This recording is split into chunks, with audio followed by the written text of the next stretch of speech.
Atlantic Ocean, upon me hills, to folk country, to educate, elevate, and promote. Yeah, focus on Liberia, for Liberia, Liberia, for Liberia, yeah. From Monday to Sunday. From Monday to Sunday, it's focus on Liberia.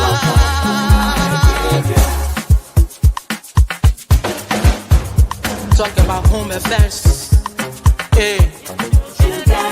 in diaspora, current affairs, reliable information.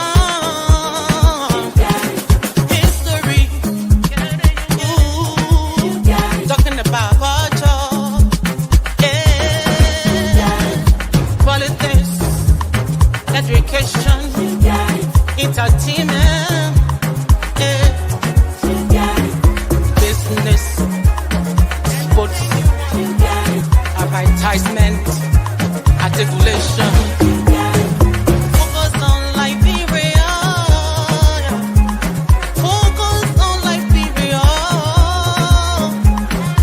Focus on Liberia.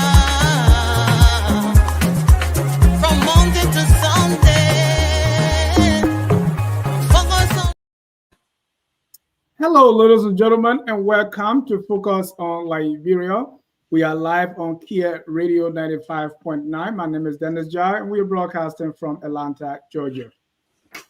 Tonight, we turn our attention to Liberia's political landscape, focusing on the Alternative National Congress, that's the ANC, a party that recently held its national convention in Kakata, Margibi County, reaffirming Mr. Alexander Benedict Cummings as its political leader.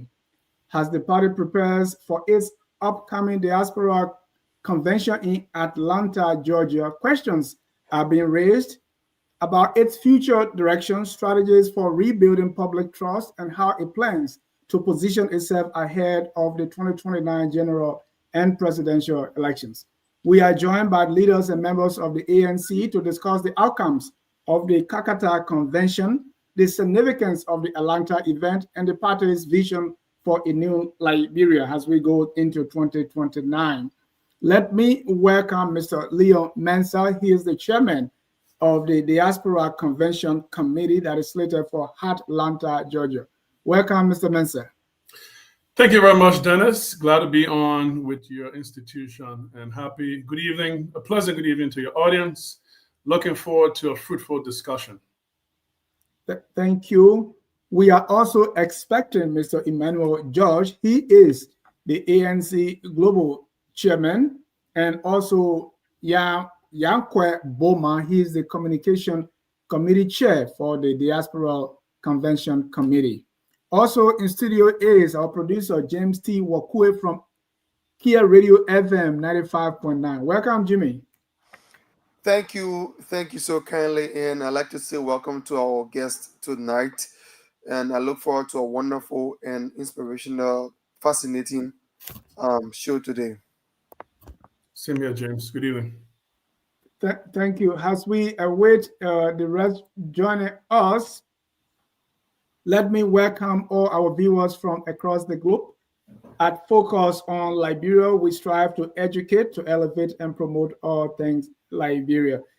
As we wait and as we get started, let me just ask Mr. Mensah, this is your first time on Focus on Liberia. On behalf of all of us at Focus on Liberia, this is a bottle of water welcoming you. Say our hearts are as pure as this water. I got some coffee, but I'll take that. Enjoy your stay, and just a little bit about yourself that we didn't mention. If you can.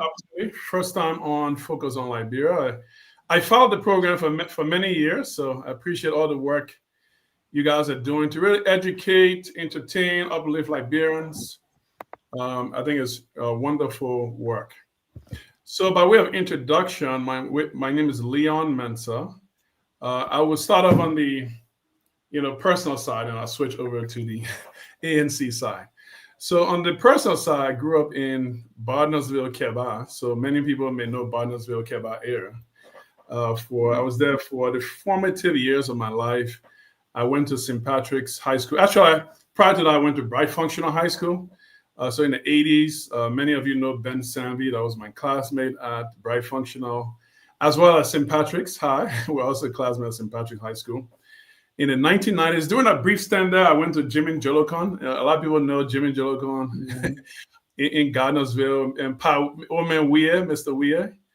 So we went there when we went back to St. Patrick's. And then after April 6th war, we had to leave and we fled, bounced around a little bit in West Africa, but it ended up in the USA. So by way of profession, I'm a financial executive.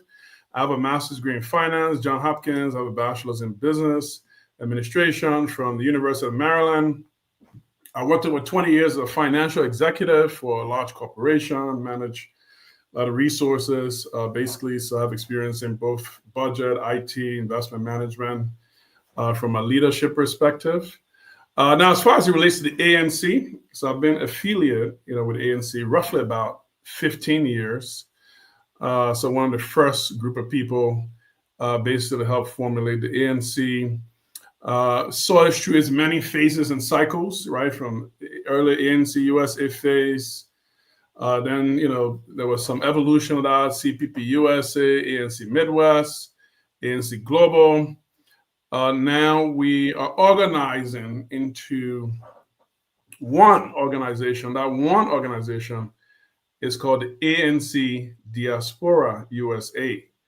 So for the last year, Mr. Cummings had appointed me chair of the transitional committee, where I was just charged with working with the various groups of sort of bringing this vision to life. And here we are today at the ANC convention. It's going to be happening this weekend in Lawrenceville, Georgia.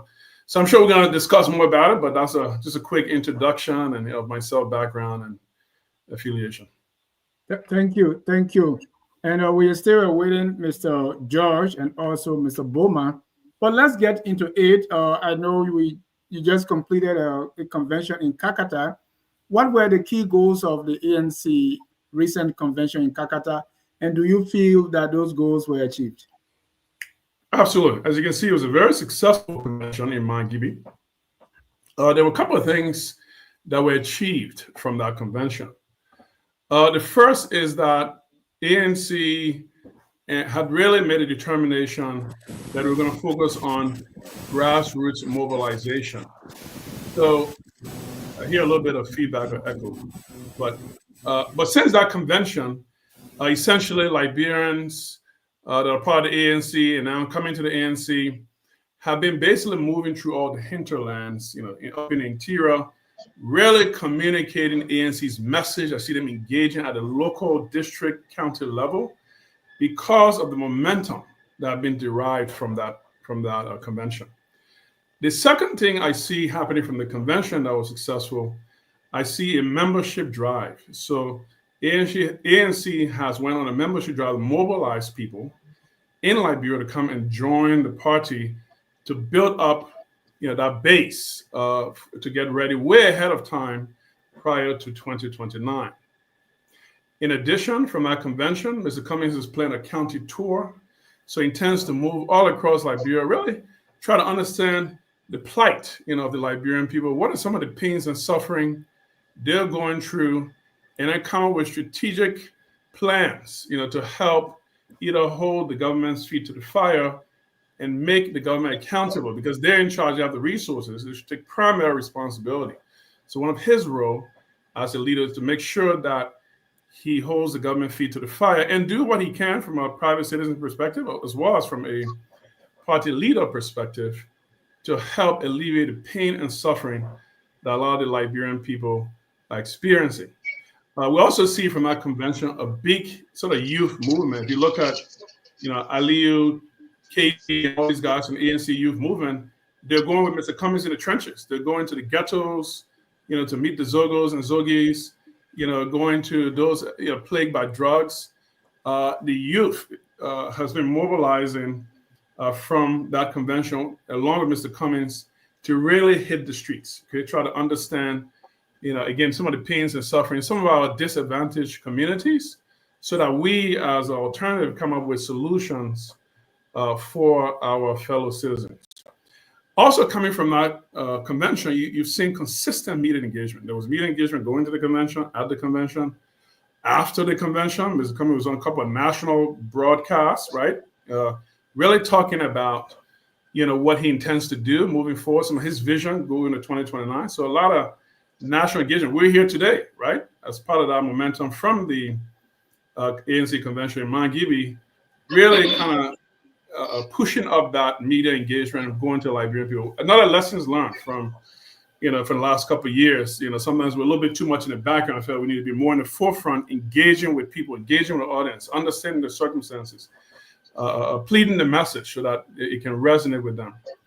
And finally, you see a strengthening from that convention of the entire ANC, both the ANC in Liberia, the ANC now in the USA, everybody coming together on one umbrella, mobilizing, orchestrating, getting more Liberians on board, raising resources, and really firing up all the cylinder to get ready way ahead of time. So those are some of the what has been accomplished from that Mangibi's convention and moving forward. Thank you. Let me welcome Mr. Nyaquoi Bowman. He is the Communication Committee Chair of the ANC Diaspora Convention. Mr. Bowman, welcome to the show. Thank you, Jai. Thank you, Mr. Dennis Jai. It's a pleasure to be on this show, and for you to afford us your platform to discuss the ANC, I think it's a wonderful thing, and I'm privileged to be here, to be joined by my able chairman, Mr. Mensah. I look forward to a great conversation. Thank you. And talking about great conversation, let me ask you this. The convention reaffirmed Mr. Alexander Cummings as the political leader of the ANC. He also reaffirmed my own man, former classmate Lafayette Good, as the ANC chairman. What messages does this send about the party's decision and the leadership stability as we go forward? Well, it sends a very powerful message because then one of the things that we hope to accomplish with both the convention in Liberia and the soon-to-be one in Atlanta is to have a unified leadership that is able to take us to the next level. And with Mr. Cummings being the political leader of the organization now, and Lafayette Gould taking the mantle of chairmanship, I think we look forward to a robust organization that is going to produce what the organization needs. In the past, again, not to take anything away from those in the past, but I think we needed a leadership that is focused, leadership that is going to provide answers to some of what was lacking in the past. And with Mr. Cummings and Lafayette Gould being elected by the folks, I think it's a good thing, and we look forward to doing the same thing this weekend in Atlanta to actually elect leaders who will at least answer some of the questions and erase some of the doubts that most of our partisans had in the past. So we look forward to that election in Atlanta. Thank you. Let me ask you, Mr. Mensah, before I bring in my friend James. We've known Mr. Cummings to be the political leader and Mr. Gould to be the chairperson since the foundation of ANC, that's back in 2027 election, 2023 election, and now 2029.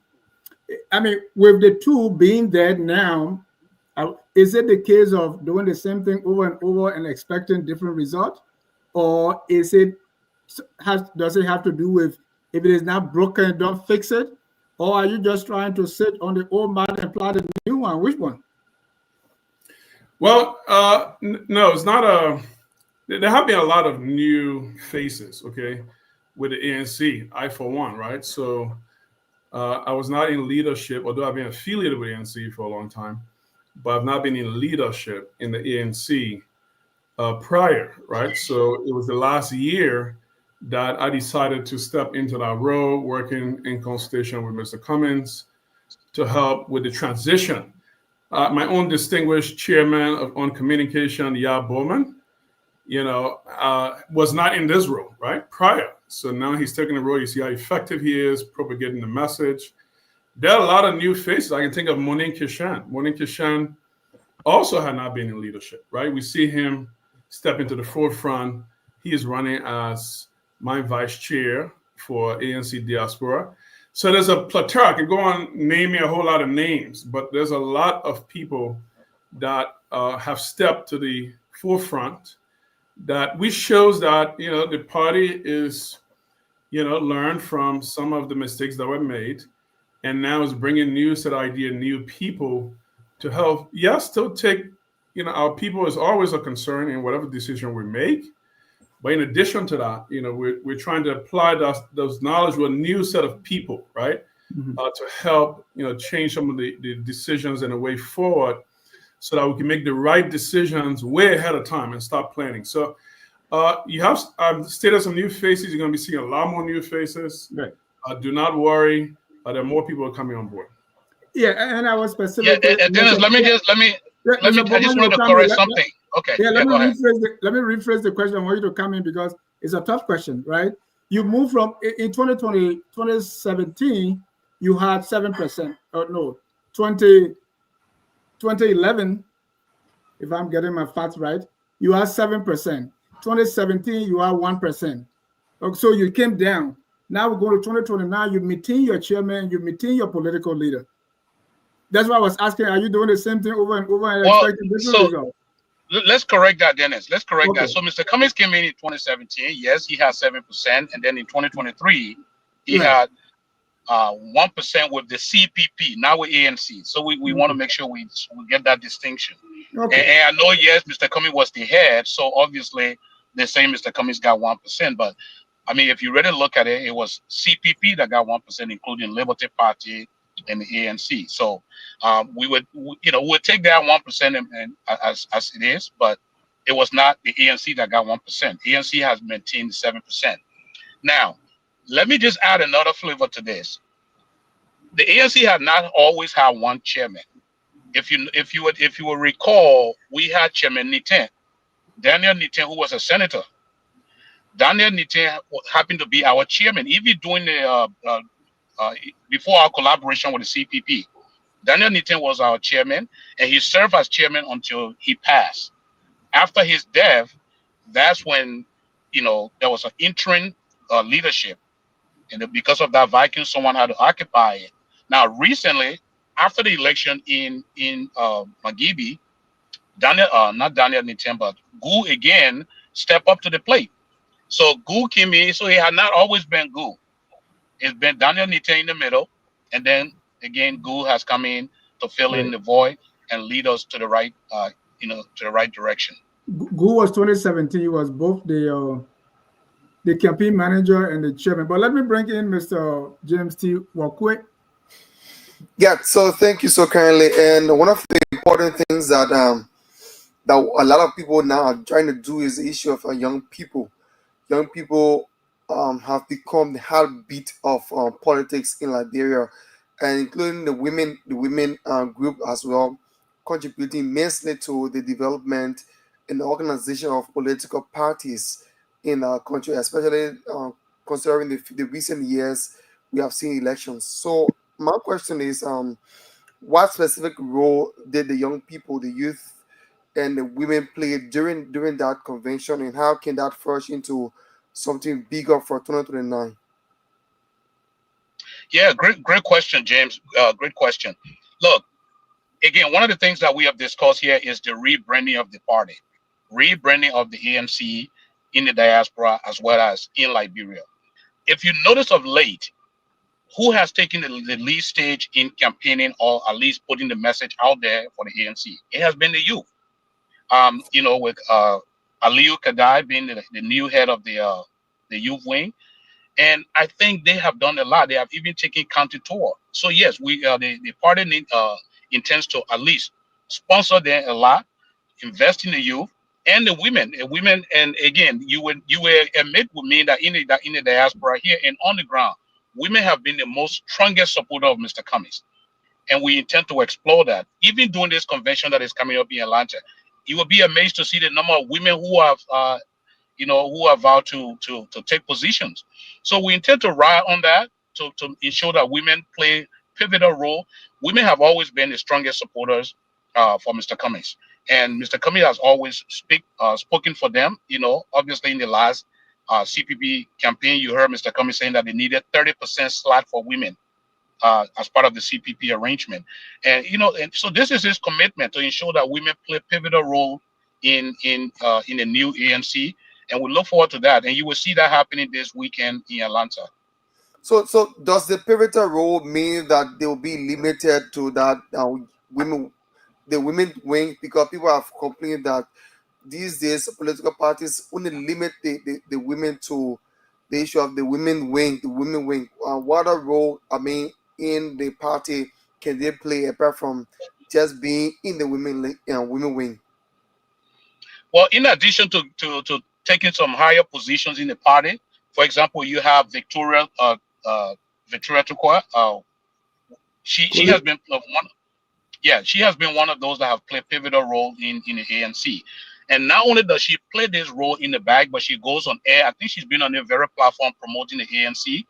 She's been on other platforms promoting the ANC, and she's done that. She's done that a lot. Even whenever when you talk about going out to campaign, you have people like Gifty Brown. She takes upon herself to go in villages and towns. Those are the kind of activities that we're talking about that we want to see our women doing. They have done it in the past, but the truth is they did it in the back. But now I think with the rebranding of the party, we want them to be the face of the party, and I think they have accepted those responsibilities. So we look forward to them taking lead role, and then we will just give them our support while we all move together. Rebranding is the word I've heard a couple of times now. Why does the ANC need rebranding, and how are you trying to do it? Yeah, so I will step into that question. It's the ANC has had some sort of attributes put on them that really hasn't been fair. One of the things we heard was ANC, quote unquote, supposed to be an elitist party. We just listened to Mr. Cummings, a few weeks ago on a national platform. He talked about him being from Fiama. Fiama is not an elitist place. Fiama is just a regular, in fact, he even says a poor area, okay, in some ways. So I'm from Banazé Kiaba, right? So a lot of people are from... I'm from Oldfield, so... Exactly. So opposite John Wakre. Exactly. Bowman said he's not from a quote unquote elitist background. Almost none of us are from elitist background. What people I think what we need to do is to tell all of our stories, okay? How all of us suffered during our war, how all of us looked for bugger weed, how all of us was trying to board Bond Challenge to leave. People have to know that we're just like them, okay? I think that's one of the biggest lessons learned. The other thing about branding is that, I often heard when I used to kind of move around and talk to people, is the ANC people like to come around, or we'll come to around the ANC people, we don't feel welcome, or maybe, some people may think this other person better than the other person. So in terms of branding, we consciously decided, in fact, Bowman, myself, a couple other folks on the transition team this last year, to make the environment very welcoming, okay? All of those who had ideas, everybody who wanted to contribute, So let me just step in. Is it a perception issue? Because what I'm hearing from you is people say, is it a perception issue, or that's an issue that the ANC has struggled with? Well, I think it's important to listen to people and try to do things that show that you understand and comprehend where they come from. I think it's very important. So if somebody, not all your critics hate you. Sometimes people criticize you when you get better. It's up to you to take it and say, okay, I will make some changes. So as we're kind of mobilizing it, working this transition for the last year, we're very purposeful to say, okay, we'll make everybody's voice feel respected. We'll make everybody feel heard. If you want to bring a contribution, be it from a talent perspective or ideas, how we can improve ANC, bring it. We'll listen to you. We'll respect your ideas. So we start to create a welcoming environment so people can feel comfortable, okay, with coming and joining the ANC. Even running for office. Before, some people thought in the ANC diaspora we should restrict it to say 3 years. You have to be an official member of ANC for 3 years. But yeah, a couple of others, we fought that. We said, no, if we're really trying to be welcoming, we're really trying to be friendly, we're really trying to accept people, let's open it up. You can actually come as it stands, pay $10 and essentially be a member of ANC and run for office. So we open up the whole platform. All this will show that we work. So changing our branding, changing the structure of ANC show that really want people to come on board. Like Mr. Cummings is a big tent, so we have to represent that with the ANC and the ANC. And Dennis, let me just add a little bit to what before you come in, let me welcome our Yvette Sifa, who's watching us from Atlanta, my own city. And if you are watching us, just tell us where you're joining us from so that we can welcome you wholeheartedly. Go ahead, Bowman. Then after that, James will come in. Yes, thank you, Dennis. In addition to what Leon just stated, and which is all fact, and this is where we are trying to move in that direction of rebranding. In addition to also focusing on the youth and the women, one of the things that we want to do, and I know you heard Mr. Cummings say that, is to tell our own stories.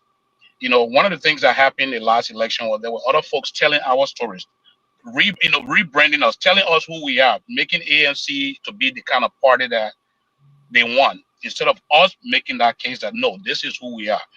In other words, we allow other folks to identify us instead of us identifying ourselves. For example, you know, the assertion that we are elite. Okay, was there something that we could have done? Perhaps we could have done some things, and those are some of the rebranding things that we're talking about in terms of messaging, where we will not allow other folks to define us, or for, you know, instead we will define ourselves. The notion that Mr. Cummings was this, you know, this crazy idea that he was a gay, we never really fought that to the teeth. The notion that, oh, Mr. Cummings is a strange person, all of these nonsense that were going on. I'm sorry for my language, but then we did not do enough as a communication team and as a party to fight that that kind of message. And you know, and there were folks that we could have put out there to make that case. But now I think with this rebranding, we're coming in with new strategy. You will see a more vocal Mr. Cummings, and I think he was on another platform, Spoon, where he pretty much displayed some eloquence in how he intends to fight for himself. And we will ride on that because we need to tell our own stories. We don't have to let other people define us. Mr. Cummings don't want to go as vice president. All of those things, you know, they became messages that hurt us, and we never really fought that. But I think with this new, with their rebranding, we intend to have a unified statement to the public. We intend to speak with one voice. We intend to make sure that our stories are aligned, that those who will go out to make the case for us, that those folks will be equipped with the knowledge, the understanding, and the message that needs to be put out. And that this is what part of this whole rebranding stage is, in addition to bringing on new members on board.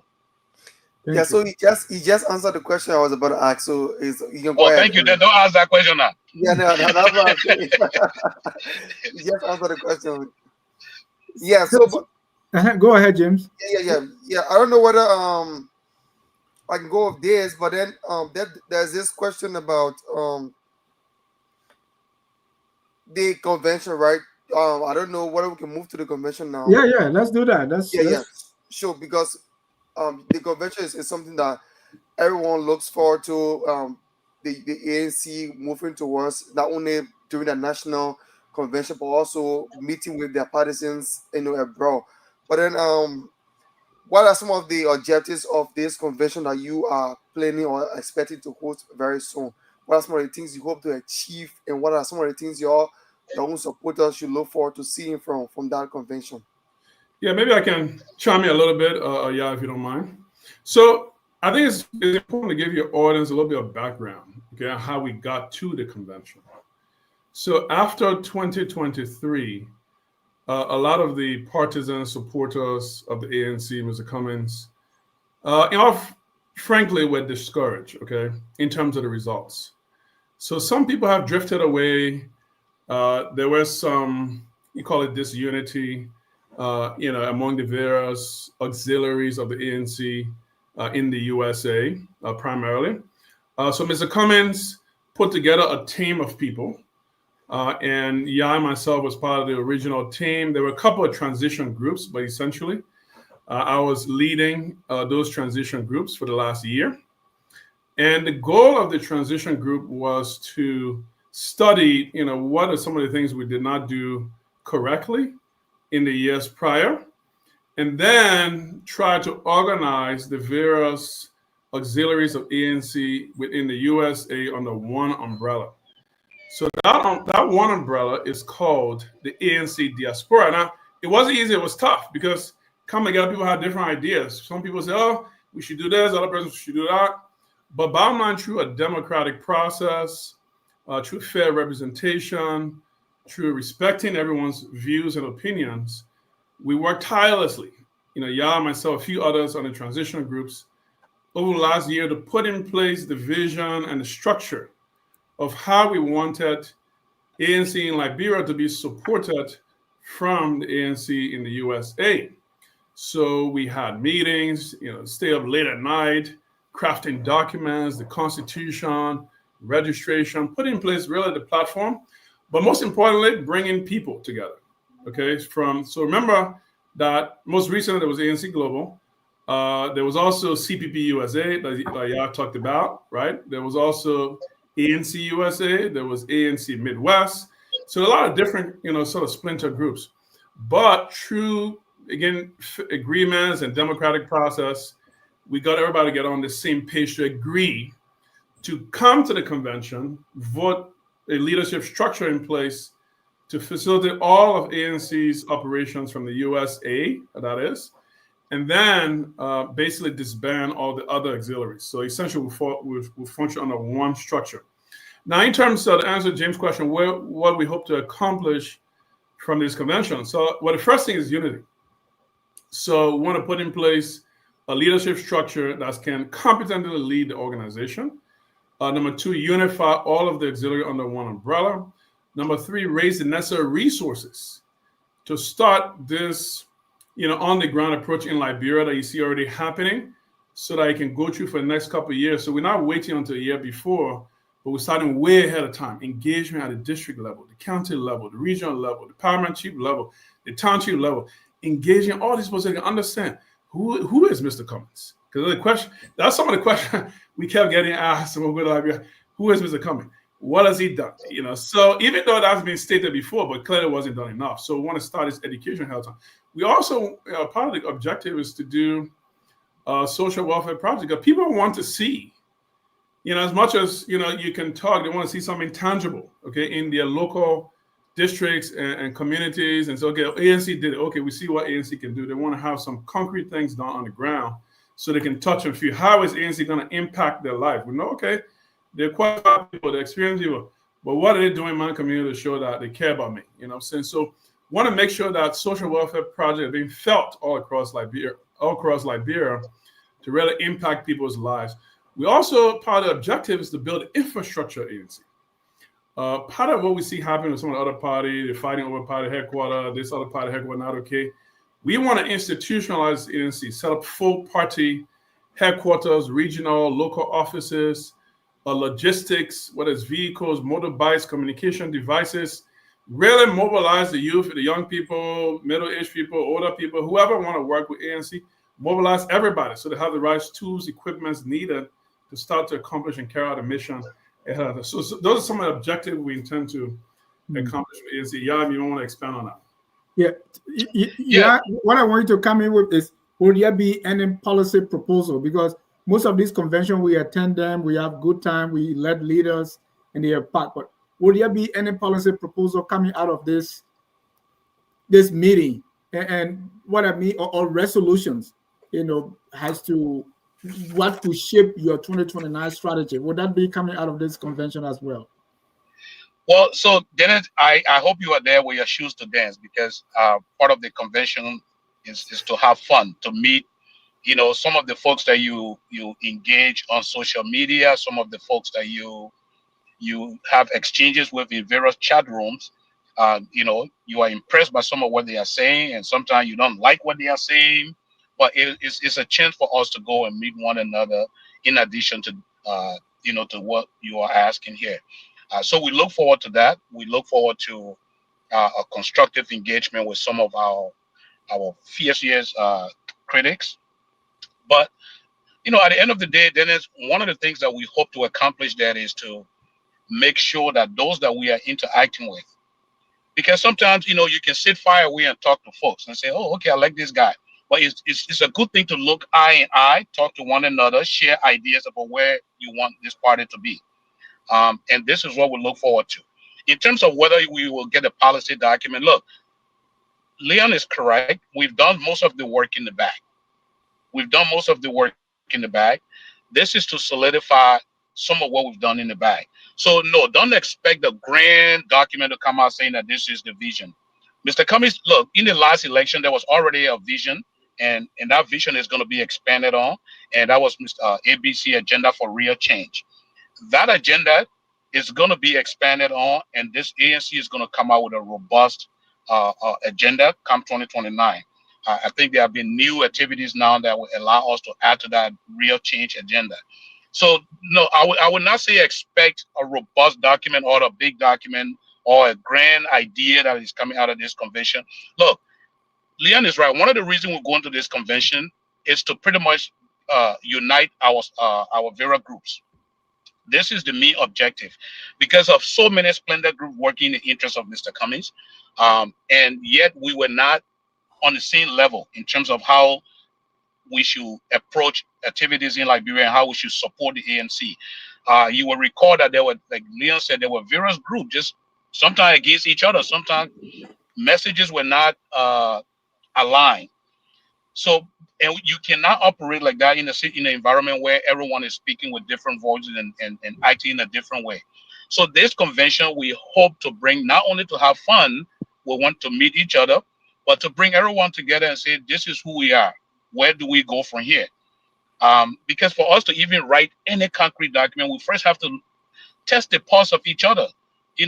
Go and sit down at a table, discuss, talk to one another, and see how we all can amass resources for the 2029 journey. And I trust that we will do that. Given those that are going to that convention, I trust that we will come out from that convention with good mindset.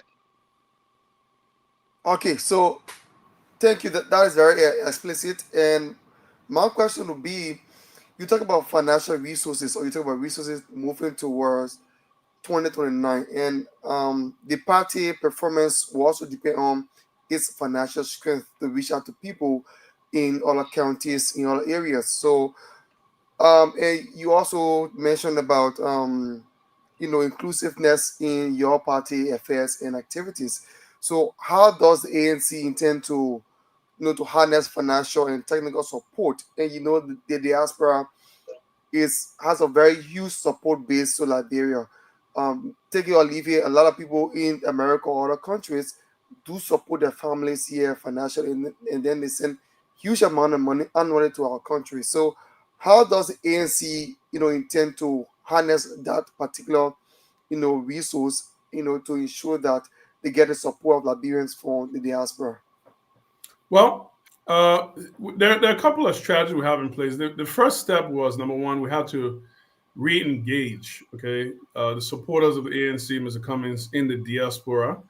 Remember, again, after 2023, some people have drifted away. So in order to have resources, you first got to have people, right? So now the people are coming back, are remobilizing. So that's box check number one. Number two, we put in place the infrastructure to make them join and collect resources, in terms of setting up the right organizational structure, the right payment systems, so that they can, fund specific activities that either the ANC in Liberia wants to do, or activities that the ANC has been facilitated from ANC Diaspora USA. So the first was re-engage the partisans. The second was put in place the infrastructure to be able to collect payments and remit it to Liberia under the right structures and format.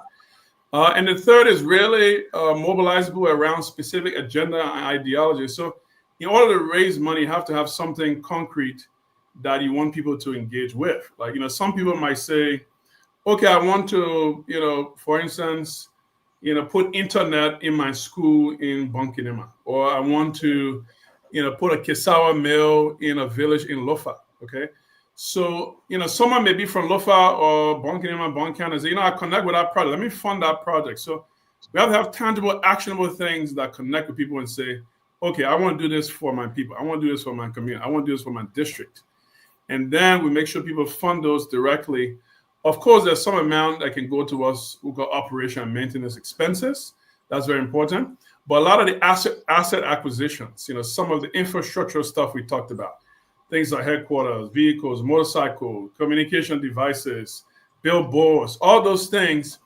Part of the plan is to start the funding now ahead of time. So we're not waiting until last minute to be scrambling for resources. So when we start the process early, as you know, it's much cheaper. You can negotiate things better. You can buy them, you can start transferring them, start putting them on the ground, and get everything is ready, for 2029. So essentially, in a nutshell, mobilizing the people, continue to enhance the platform to collect resources, having actionable projects that can relate to people, and starting the acquisition of things ahead of time to reduce costs and make sure we're fully mobilized heading to 2029. Thank So you. how about the issue of how about the issue of accountability? How do you intend to account for these funds or resources that will be collected? That's a fantastic question. And before you answer that question, on top of that, we remember the money that got missing in backpack during the Retire Suffering rally. So that accountability question that Jim is asking is very important. So take that into account as you answer. Accountability is very important in financial dealings. That's one of my strongholds I mentioned from the onset of the broadcast. Finance background. I manage large organizations. So I've seen how things should work appropriately, right? So one of the things that we decided to do differently as a team was basically putting in place the right accountability structure, okay? So like, for instance, we decided to have 16 what we call program managers and 16 budget officers. So before, when they needed funds in the Grand Liberia, we transfer funds. Needed funds in Liberia, we transfer funds.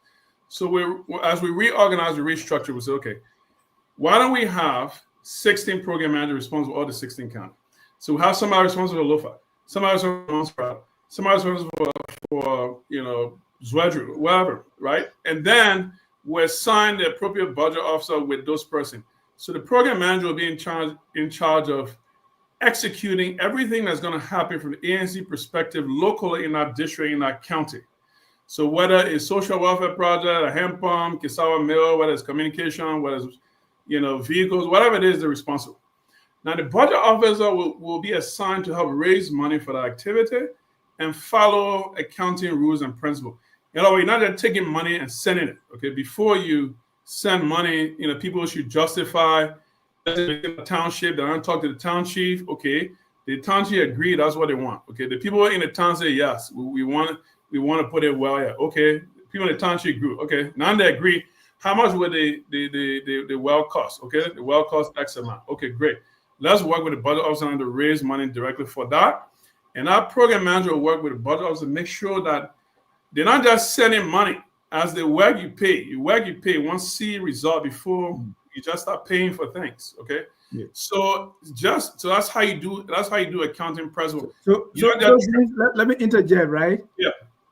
And I like how you are taking us through the whole accounting process, whether you're using GAAP or whatever method, right? How could that have prevented the 70,000 from disappearing in a bad way? I'm bringing you back to that because 70,000 got missing, and up to today, we don't know what happened. So the process you are putting in place now, how could that have prevented that 70,000 from disappearing?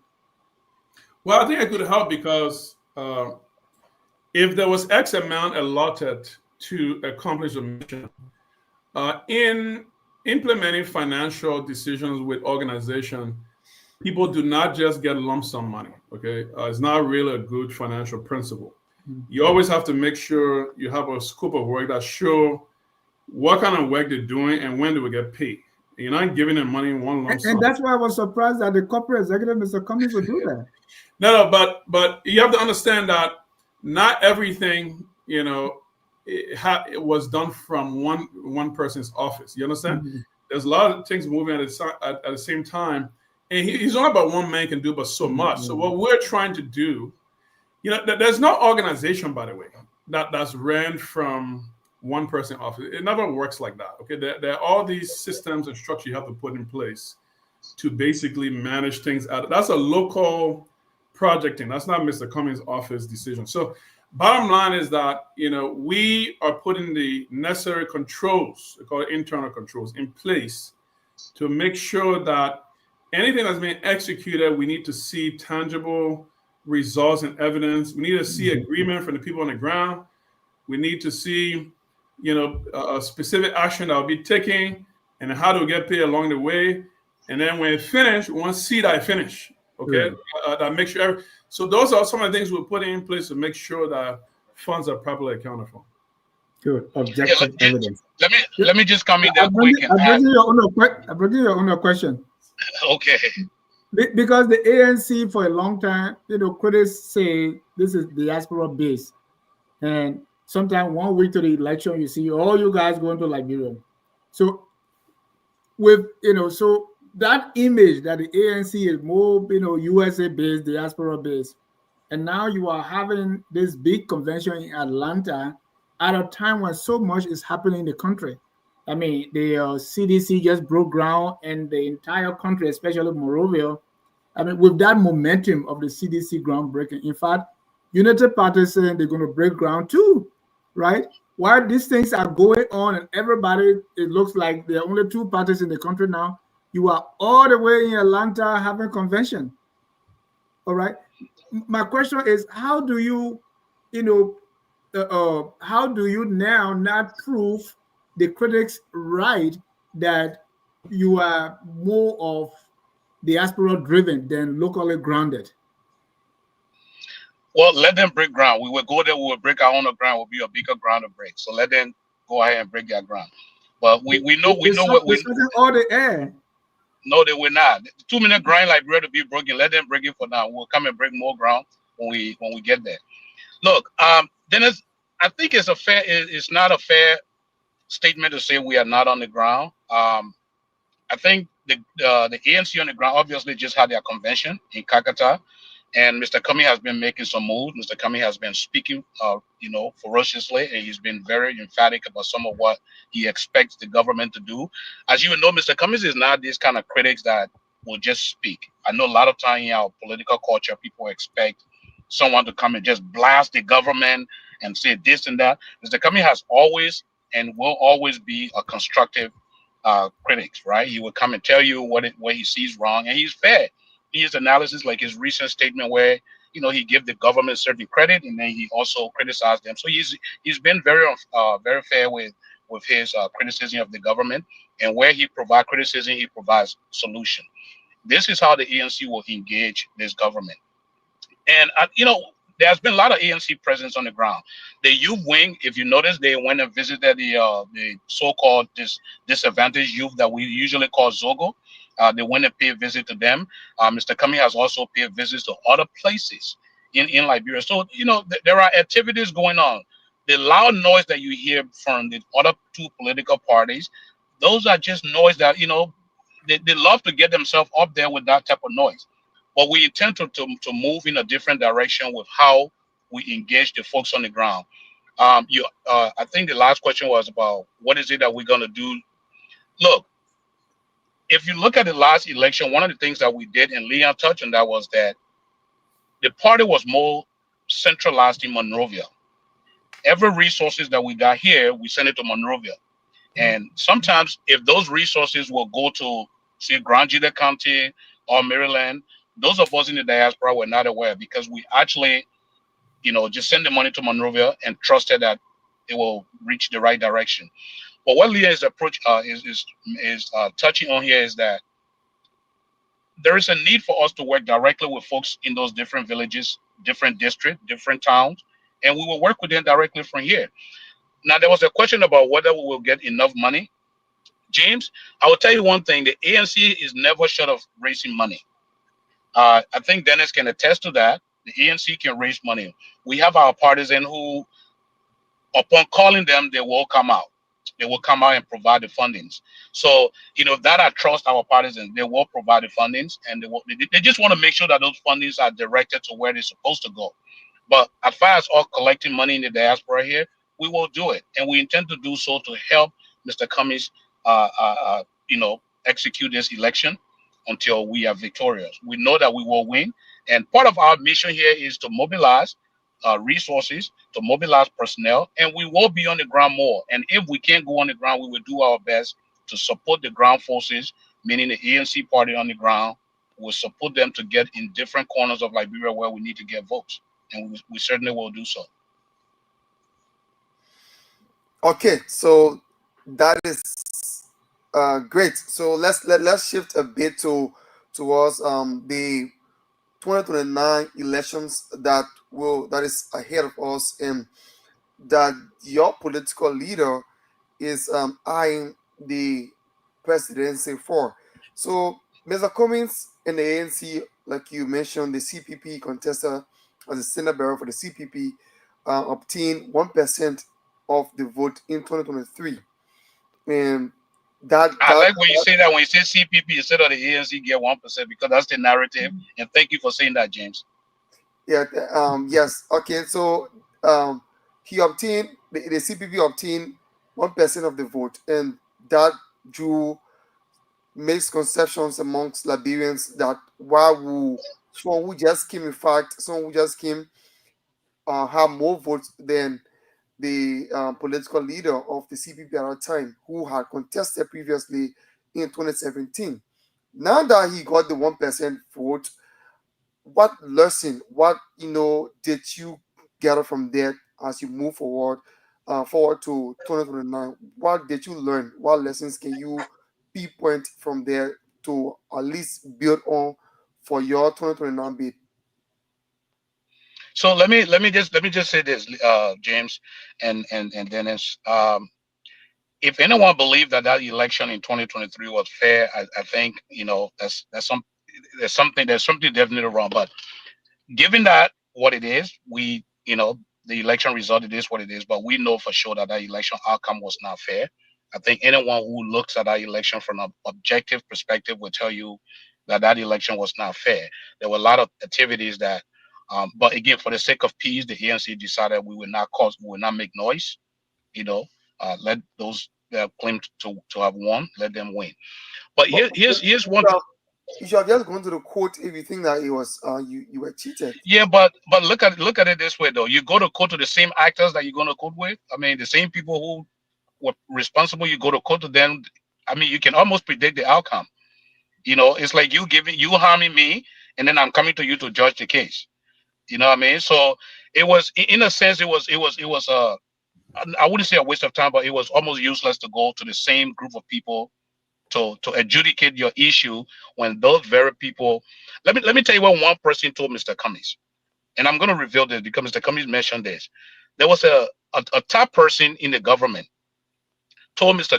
Cummings, when Joseph Boakai tell us that he's going to fight corruption, we don't take him serious. When George Weah say he's going to fight corruption, we don't take him serious. If the other folks that have been in government tell us they're going to fight corruption, we don't take them serious. You know why? Because they are all involved. We are all together. But when you tell us you will fight corruption, we know you mean it. So we can't let you come put saying Al Gary. This is a top senator saying this. So the reason I'm raising this point is, imagine going to that same top senator or that top group of people to adjudicate your complaint. The outcome is almost predictable. But one of the things that is also relevant to know here is this. The CPP took a lot from Mr. Cummings, probably leading to that 1%. James, if you recall, the CPP spent almost 6 to 7 months, almost 8, I think, 6 to 8 months, fighting case that they just planted on Mr. Cummings, saying that he forged a document. So rather than us focusing on our campaign and how we can sell Mr. Cummings, we were focused on a legal issue because they were determined to get him out of the race. So that in itself took a lot away from us. And then with respect to the $70,000 that you're talking about, look, when you join a collaboration, the expectation is that everyone is in it for a good reason. Unfortunately, and I'll be very fair, I'll be very honest here. I'm not going to hold anything back. Those that that were supposedly involved in the missing of the money, they were turned over to the government. It was up to the government to prosecute the young man that confessed, who audio was out there. He was turned over to the government for prosecution. Up to now, we did not hear anything from the government. Now, it's not Mr. Cummings' fault to say I'm going to grab you and prosecute you, because he has no right, no right to prosecute or power to prosecute this person. It was up to the government to take that, but he was turned over to the government. It was up to the government to follow up. As far as those who took the money and who were part of the conspiracy, if there was one, all we can say is this. This is one of the reasons why we are rebranding with different personnel. I personally had a conversation with Mr. Cummings. He's aware of some of what he intends to do. I think one of the statements that he made was, we will be, what's the word that he used? He said, we will be very aggressive and we will be intentional. I think that was the word that he used. We'll be intentional in terms of messages, in terms of who we deal with, in terms of what collaboration we make. We will be very, very intentional. So this is part of our rebranding process, where we now will take the initiative rather than allowing other folks to take the initiative for us.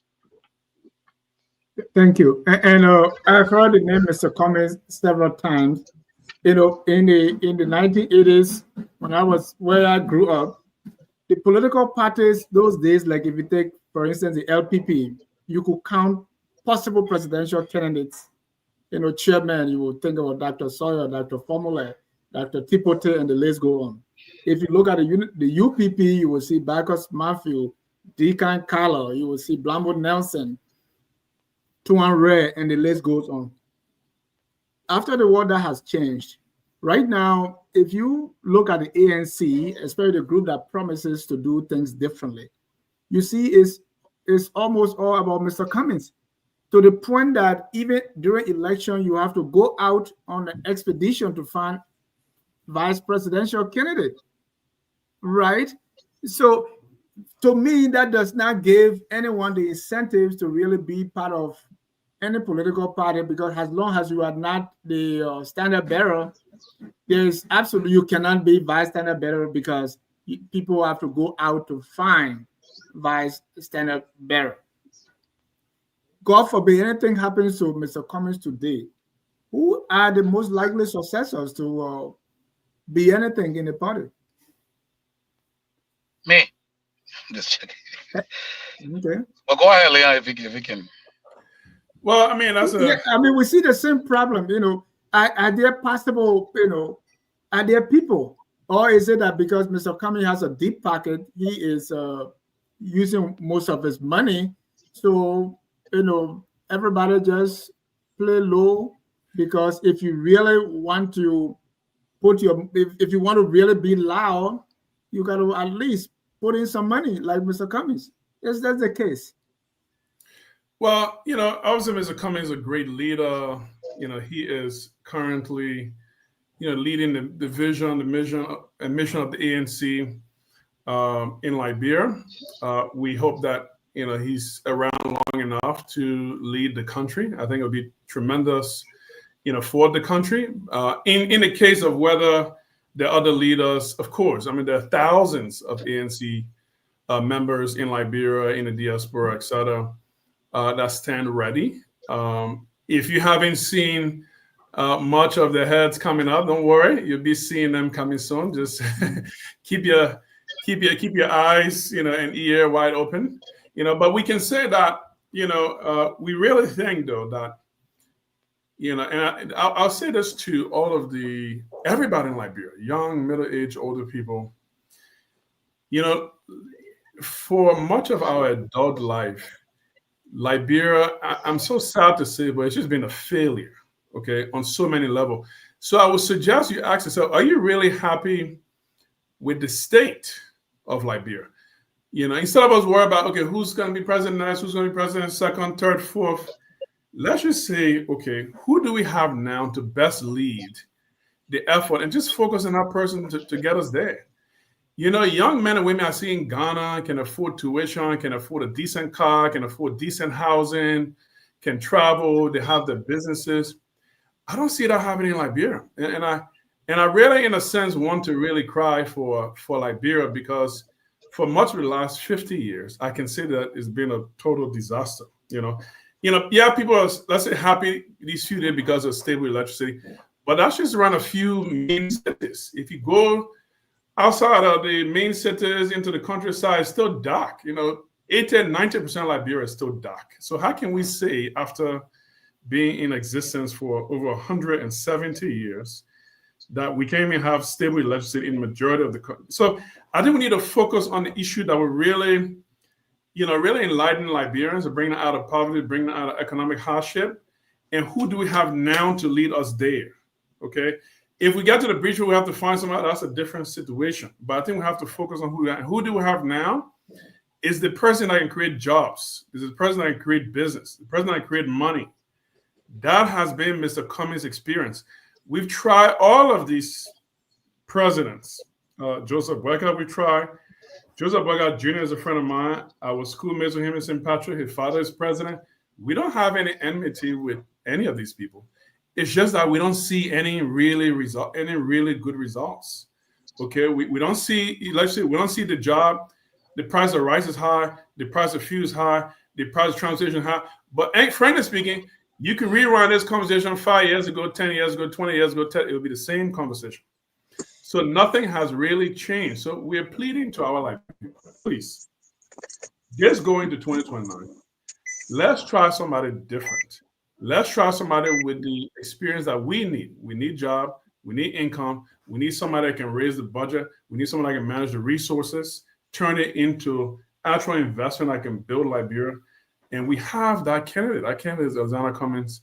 And let's mobilize and rally behind him so that we could alleviate all of this pain and suffering for Liberians once and for all.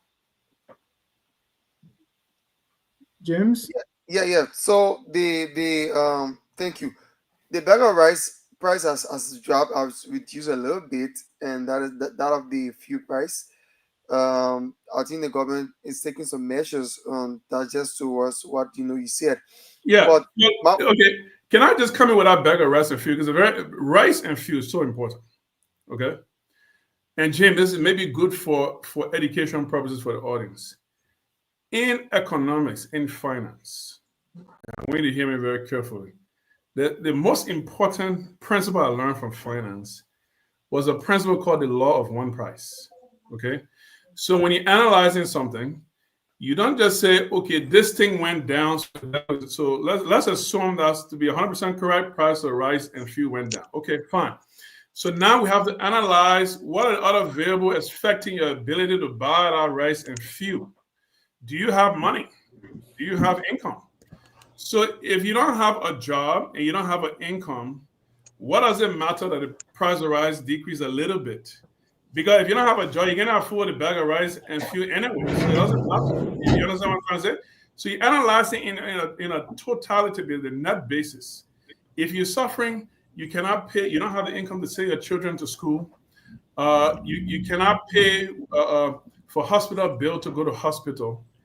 Then that price adjustment, temporary in bag of rice or fuel, does not mean much to your overall economic situation. So that's how we make economic analysis on the totality of the situation, not just on one piece. You understand? So it's very important to understand that in its totality, Liberians still don't have the income to be able to afford that bag of rice or fuel. So it's still a problem for the economic condition.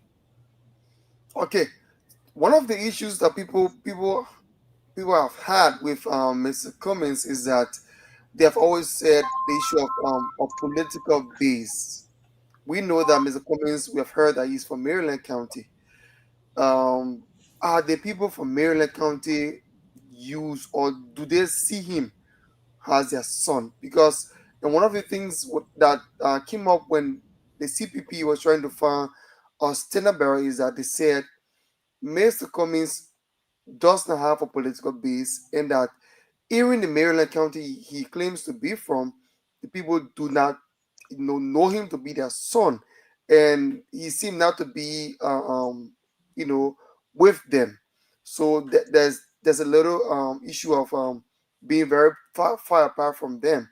So how does the current rebuilding process, intend to address that? Because Liberians want to see a president, for example, and the current president, Joseph Baka, is from Lofa County.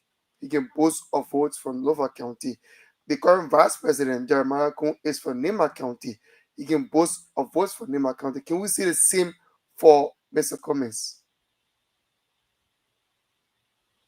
So let me. Can you hear me clear? Yes, sir. Yeah, better. It's better. All right. So let me address this so-called base issue. And you're right. A lot of these folks from these different places. But I will tell you this: Mr. Cummings is from Maryland. But one of the things that we have always done in Liberia is to segregate, to say these are my people. This is where I am. This is my people that they're gonna stand with me. Right now, what Mr. Cummings is looking at is this ANC party is looking at the youth. Our base is every Liberian that wants change in Liberia, especially the young folks that are coming out of colleges with no jobs, the young children that are coming out of high school that cannot even afford to go to college, the young people who, because of their parents' situation or financial situation, cannot make it to high school or colleges or even find a job when they are done. Those are folks that Mr. Cummings, and we've seen that every day. Soup children, they're out there protesting every day. They're out there talking about the need for jobs. And we've seen that we ourselves, you rightly said it from the beginning, that a lot of us here in the diaspora, we sponsor a lot of folks in Liberia. And that's the reality. That's the reality. Now, those are the folks that we can go to and say, this is the situation. You have an individual who is able to create jobs for you. You have a man who has proven so many times that he can create jobs. And if you ask every Liberian, read his agenda from the last election, ABC agenda for real change. Dennis and James, do you know what's in that agenda? What that agenda says is this: it talks about one, the ecotourism. That's something unique that no one has heard of. This ecotourism idea is going to create jobs for the common man who did not even go to college, let alone for a man who went to college. All this man will do is, because we don't have the resources to build 5-star hotels within the next 5 years during his administration. We're looking at him using our ecosystem, the Sapo Park, all of these parks to make it a tourist site where you can make sure that people come and go there. Now, you don't need a college degree to be a tourist guide. Okay, anyone can be a tourist guide to tell someone this is where we're going, this is where we're going. This is what we call ecotourism, where we can generate a lot of money. We have a lot of coastal, uh, you know, beaches. We have beaches around that we can also use as part of it. The Liberianization policy, where we will ensure that Liberians take the lead in their economy. Those are things that we want to preach to these children, to let them know that this is the way forward. That can be the base that we try to preach to. So there is a whole lot in that real agenda policy that I would hope that Liberians will focus on, rather than saying, oh, you're from Maryland, so you should vote for this person, or you're from Nema County, you should vote for this person. We should continue to preach the message of that real change agenda. And like I said, we will expand on our real change. But once people get to know what's in that agenda, and then this goes to where I was talking about previously, that we did not rebrand ourselves. Perhaps we should have, provided this message more for some of the folks out there, so they will know exactly what Mr. Cummings is about and what the ANC intends to bring in terms of vision that will change Liberia. And I know, given a second chance in 2029, these are things that we will talk about more, the real change agenda, because that agenda has something for every Liberian, women, men, especially the youth in Liberia who needs jobs desperately. And we will continue to preach that message going forward. Thank you. Let me welcome Mr. Emmanuel Josh. He's the chairman of ANC Global. He was tied up in his Friday work day, so he's just joined us. Welcome, Emmanuel. Emmanuel, if you're there, the question goes to you. The issue of base, anytime you talk to somebody from ANC, they try to either dismiss it or say something else. But the issue of base is not only about ethnic group, it's not only about county or so. Take, for instance, the former President Ellen Johnson Sirleaf of base or the women. So Mr. Cummings' base could be youth, or it could be the intellectual class, or it could be like for former President Weah, it was young people, especially people that were in sports, right? So we can't dismiss the issue of base. So, and our people say your house can sell you the street will not buy. So where is this house that's going to sell Mr. Cummings? I think that's what James is asking. My question now is, so that particular base, that group, how is Mr. Cummings? Because sometimes your base will come from your message. If he has an economic message, then people that are, being pinched by this economic situation will be the one that gravitate towards him. So I want you to look at that question of base a little more. Yeah, and Dennis, that's exactly what I'm saying here. So, and I think you and I were on the same page when we say that, because the base, as I stated, it's not only someone from Bon County to say, this is where Mr. Cummings' base is, Lofa County or Nima County, or this is where Mr. Cummings' base is. Like you rightly said, the base has to be in the message. We're looking at the young folks, the young people that today cannot find jobs. Yeah, the base is the young women and men who are coming out of school today that cannot find job. The base are the women who are in the market who cannot afford to sell their goods because of a whole lot of restriction. So the base is, and again, I would hate to say, because one of the things that we've always done in our politics is to be sectional. This is my section. I own this place. But once we start to get people to understand that what is in this message is is what we're trying to sell to the folks out there, the base. The message should be what Mr. Cummings is going to provide to the folks for them to buy into it. And I believe that once these people buy into this message, this will be the base. I don't want to look at a particular locality to say Kagatan is Mr. Cummings' base, because that is never accurate. Like politics is fluid. Once in a while, you will see maybe Kun will go to a certain place and he might gain a lot of votes, or someone might gain other votes in this place. Who knew that Bon County was going to switch? Lofa County that we're looking at. Who won Lofa County? George Weah won Lofa County from what we heard, from what the election results show. Or he gained significant vote in there. If all he did not win it, he gained significant vote. And that was where we used to consider to be the He didn't get the majority. Well, let me bring in Mr. Emmanuel George now, who has just joined us. Mr. George, welcome. And if we look at, the numbers, since 2005, we have had the Unity Party or the Congress for Democratic Change dominating. They go to the first round. And we look at the numbers, right? Also, if you scrutinize the election numbers, our election turnout has not even been up to 50%, right? And so what is Mr. Cummings and the ANC doing? I mean, how can you assure us that things are going to be different? How do you break that CDC and Unity Party dominance that had been over the lifetime of some people who will be voting in the elections? Mr. Josh. Dennis, good evening. Good evening, Mr. Bowman, Mr. Mensah, and Mr. Yeah, are you hearing me? Yes, sir. Loud and clear. Good evening. Good evening to you all. Well, are you hearing me, Dennis? Yes, we hear you. Can you hear me? We are hearing you. Yeah, it's good. I'm not too sure if you can hear me. If you can hear me, I'm not at liberty to I did not get permission to share a particular strategy. Okay, thank you. I did not get permission to share a particular strategy that I know the strategic communication team around Mr. Cummings is working on. But I will ask every one of you in the media to watch out for the next big outing besides after the convention of Mr. Cummings. You will definitely have a great idea of the big leap the party is going to take. So we're going to work hard. Not to say that we did not work hard in the last elections, we did. And you're right with the numbers. But let's look at these numbers together. Thank you for bringing it up. 2.7 million Liberians are registered. In the first round of the election, over 500 did not participate.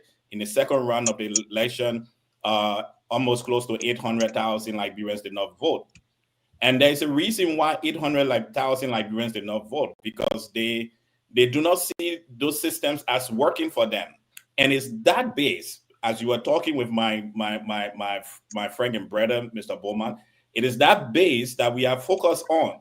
But we will start focusing first from where from where our strength is and continue to build ourselves up. So again, I'm asking every one of you in the media to watch out when Mr. Cummings returns to Liberia. He's going to be making a significant move. Watch that move, and you will understand you will start to understand our strategy going forward. But definitely, we're going to make a statement. I am committed. I'm devoted, and I can tell the Liberian people who are in that 2029. At the end of that election, Mr. Alexander Cummings will be president of the Republic of Liberia. And you talk about the two big parties. CDC on a normal day will get 25% of the votes. The UP on the normal day will get 18% of the votes. So 25 and 18, we're talking somewhere around 40 something percent. So there is always there is that big 60% margin that is sitting there and that we need to explode and exploit. And definitely the Alternative National Congress is going to exploit, and we're going to exploit that particular number. We're going to work with that number, and that number, as I said, 800 and over 800,000 Liberians in the last elections that did not participate in voting because they did not like the two political parties that they saw, and they decided to stay at home. Those Liberians are looking for a viable options. And I believe Mr. Alexander Cummings is the viable option that they are looking for and waiting for and yearning for. It's been 20 years. We have had the same thing, right? The situation you just described has been over 20 years, and Mr. Cummings has not been able to break that. What's going to change? Is he going to join? Is he going What's to going to change? It's because at the end of Mr. Cummings' interview 4 weeks ago, a lot of things changed. A lot of people are now talking about him. A lot of people are saying that things have not changed in their life. Nothing changed in the country. We all can see it. We have reports after reports, investigation after investigation. Now it's showing that the two political parties are still challenged, and that's what have changed. Liberians have had the opportunity to taste the UP government for about 40 years now. They have had the opportunity to taste the CDC government for about 6 years now, and they have seen that nothing have changed. A child that was born in 2005 when we had our democratic process champion, 2003, 2005, is about 22 years ago. And that child is still struggling. The child is still experiencing everything they experienced since 2005. And it's that reason why we are speaking to that child, as my brother Jan stated, and Mr. Mensah may have alluded to it. That's the reason we are speaking to that child, because 22 years of your life, what are you having? Look, Dennis, when I graduated from high school at the age of 16, almost 17 years old, I went to a school called Totman College, now Totman University. At TC, we were very certain and very sure that after 2 years of studies, we're going to be employed and we're going to be making $950 per month. We were aware of that. We're sure of that. In fact, after your first year of study, about 60% of the students at Totman College at the time I was there had already been employed. They were being employed. They were sponsored. It is that conversation that Mr. Cummings is having with the Liberian people. We have a situation where when you check our employment, 522,000 Liberians that are employed, 2-point-something million Liberians that are qualified to employ. But even the workable, employable Liberians, 90% of them work in the informal sector. And that is a problem. And that 90% that work in the informal sector, they don't have the opportunity to labor regulations. They don't have the opportunity to benefits. They are living from hand to mouth. And that's why Mr. Cummings has shared, and this message is resonating, that in the first 90 days of his presidency, he's going to increase the salary of the Liberian people from $150 a month to up to $300 to $400 a month. That is what we are talking about. And that is the conversation we are having with the Liberian people. And hopefully the Liberian people will understand. In order for you to understand this, Dennis, let me tell you, in 1980, when Samuel Kayando took over, he raised the minimum wages in Liberia to $250. Are you not concerned that 40-something years later, Dennis, we are still struggling with Liberians making $150 per month? If Master Sergeant Samuel Kayando in 1980 realized that he had to raise the salaries of ordinary Liberians? Why is it that for over 40 years later, we are still struggling with the same issue? And that's why Mr. Alexander Cummings is speaking to the Liberian people that definitely it has been too long that you have been working and you are not being paid. It has been too long that you have not been benefiting from the resources of our country. And with an Alexander Cummings-led government, with the Alternative National Congress in control of Liberia, a Liberian who is working will have a minimum wage of between $300 to $400 a month, and that's what we are working towards. Thank you. And we are deep into time. We want to bring in callers very soon, but not until we touch on a little bit of current issues. So I want the three of you each take one of these. We want to assess the current government and what President Cummings will do differently. And listen to this. Number one, what is the ANC stance on the current economic situation, particularly inflation, unemployment, and the cost of living? One of you put in your back pocket. The second one, what specific reforms would the ANC propose to improve governance and accountability in Liberia? One person put in your back pocket. And three, what is your position on the state of justice system and the fight against corruption? And what is the ANC-led government going to do differently? Then if you think that was enough, just take the last one. Let's talk about foreign relations, particularly ECOWAS, the US, and China. How do you assess our relationship and what would the ANC do differently? I want the three of you just take one aspect each. Don't just criticize the government, but what is the alternative? And then after that, James will be opening our phone line for our local callers in Liberia. Yeah, I can do the first one with inflation, and then pass the baton. All right, so you mentioned the first one has to do with ANC's current stance on inflation, current unemployment, and the cost of living. Yeah. Huh? That's the cost of living. Yeah, unemployment, cost of living. And I think these things are basically tied together. So basically, the current state of inflation in Liberia is horrible. I mean, the prices of things are increasing. So when you think of inflation, you have to think of the general increase in cost of goods and services over time. But not only that, you also have to think of, the income. Essentially, do people have enough income to be able to buy those things that are increasing in price, right? So James mentioned that the price of fuel and the price of rice had dipped a little bit.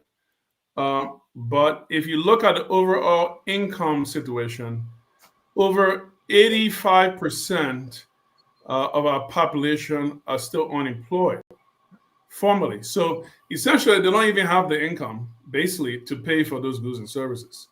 Okay, there isn't, the minimum wage isn't sufficient. We're either underemployed or unemployed. So essentially, the vast majority of the population does not have the income. And the administration have not really done anything to increase the number of jobs that the population have to be able to pay for those goods and services. They're not bringing in foreign investors. They're not manufacturing anything.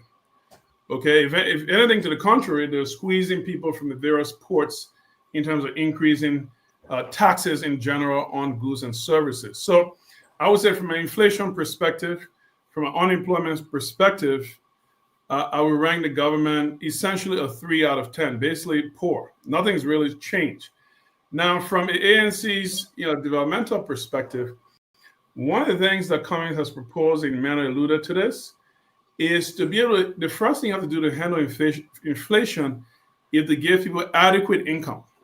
Okay, so how are you going to generate adequate income? Cummings talked about $300 to $400 a month, right? So now we're going to take the cost savings as experience from waste. Now what are some of those wastes? We talk about private jets. Mr. Cummings said that in his career managing private, one of his functions as chief administrative officer for Coca-Cola was to manage the private jet fleet. They had about 5 airplanes. So he would make a decision, okay, is there a direct route? Does the executive have to stay a long time waiting in the airport? So those are decisions you make to determine whether you experience cost savings from flying a private jet. But when you look at the Boycott administration, he flies private jet essentially everywhere. So that shows a lot of waste and abuse. He also talked about wasting money on purchasing vehicle. Can we lease? Can we pay some government official, like legislator, a fixed amount as opposed to buying $100,000 Land Cruiser, for example, for them?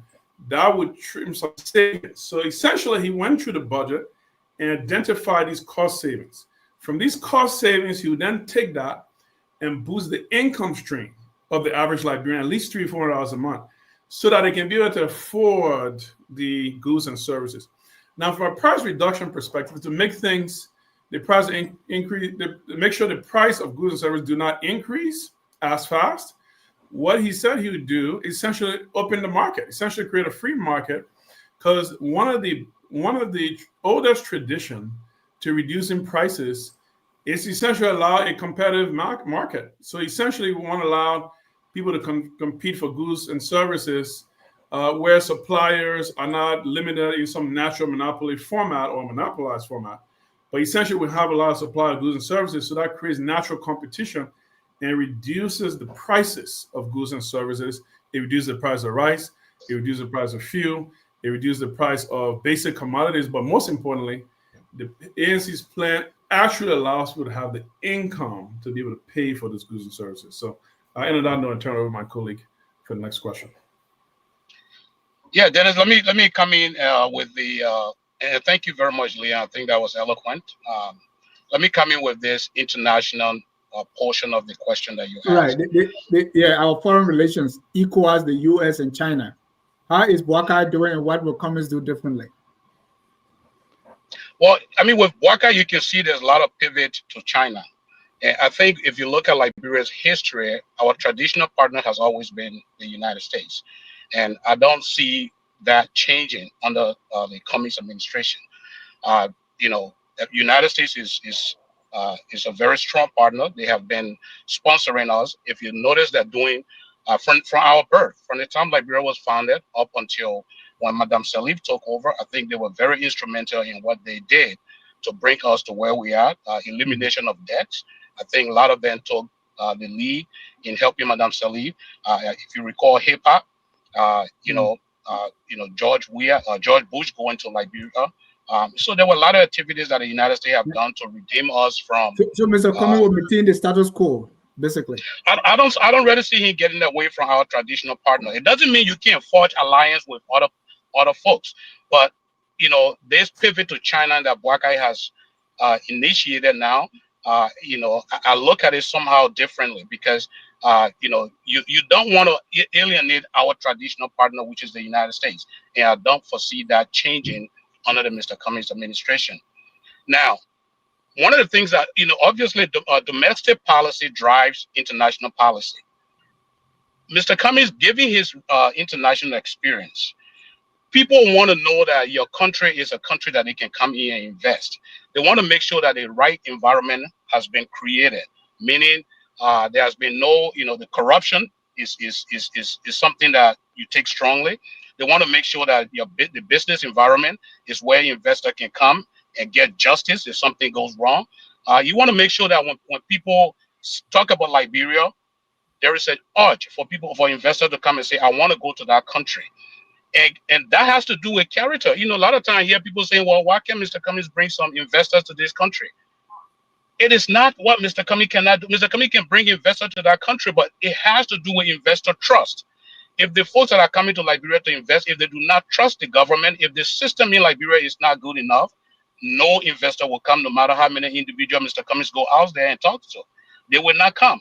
They want to make sure that, first of all, what Leon just described, everything is in place. Corruption is being handled, that the right environment is there with tax policies, fairness, rule of law. When all of those things are in place, it will be easy for investors to come into Liberia. And again, you need someone that you can trust. You need someone that you can trust. And if you look at Mr. Cummins' activities around the world, the way he handled himself in different countries, running mega businesses, meeting CEOs and presidents of other countries, I don't think there's anything that we all can sit here and say there is blemish on Mr. Cummins' character in that. That's the kind of trust level that other leaders can look up to and say, this is who I want to deal with. So if you look at the way Mr. Cummins has handled himself, as a CEO of Coca-Cola, and not only that too, just other engagement, his foundation, his character. And when I say character, Dennis, Mr. Cummings takes that very seriously. You can't serve on boards of different, you can't be on the board of director of different mega companies and not have that kind of character. This is why when the Unity Party government and the previous government decided that they were going to lie on Mr. Cummings' character, you saw how he took that very seriously. Because for him, that's what makes him. This is where he's always protected and guarded since he became who he is. And he took that very seriously. So he had to bring in some international folks to look into this. So yes, character to me, I think it plays a lot into how you will run your foreign policy, because there are people out there that will trust who you are, given your character that you have built with them. Like I said, you can't have a guy who served on the board of director of mega companies and not have that kind of character that other organization would need in order to invest in Liberia. Thank you, Mr. Josh. You take the side of justice system and the fight against corruption, and you know. Yeah. How do you assess it now, and what is Mr. Cummings' strategy to change that? Our justice system, in my opinion, is very frail. It's fragile. It's not as strong as we would like it to be. There's semblance of strength. For example, the Supreme Court decision regarding the case with the minority and the majority black shows some sign of strength. But what happened after that also showed the challenges the justice system had. In Mr. Cummings' interview a few weeks ago on Spoon Talk, he alluded to understanding the system because he had to go to the justice system in his quote unquote fingering case.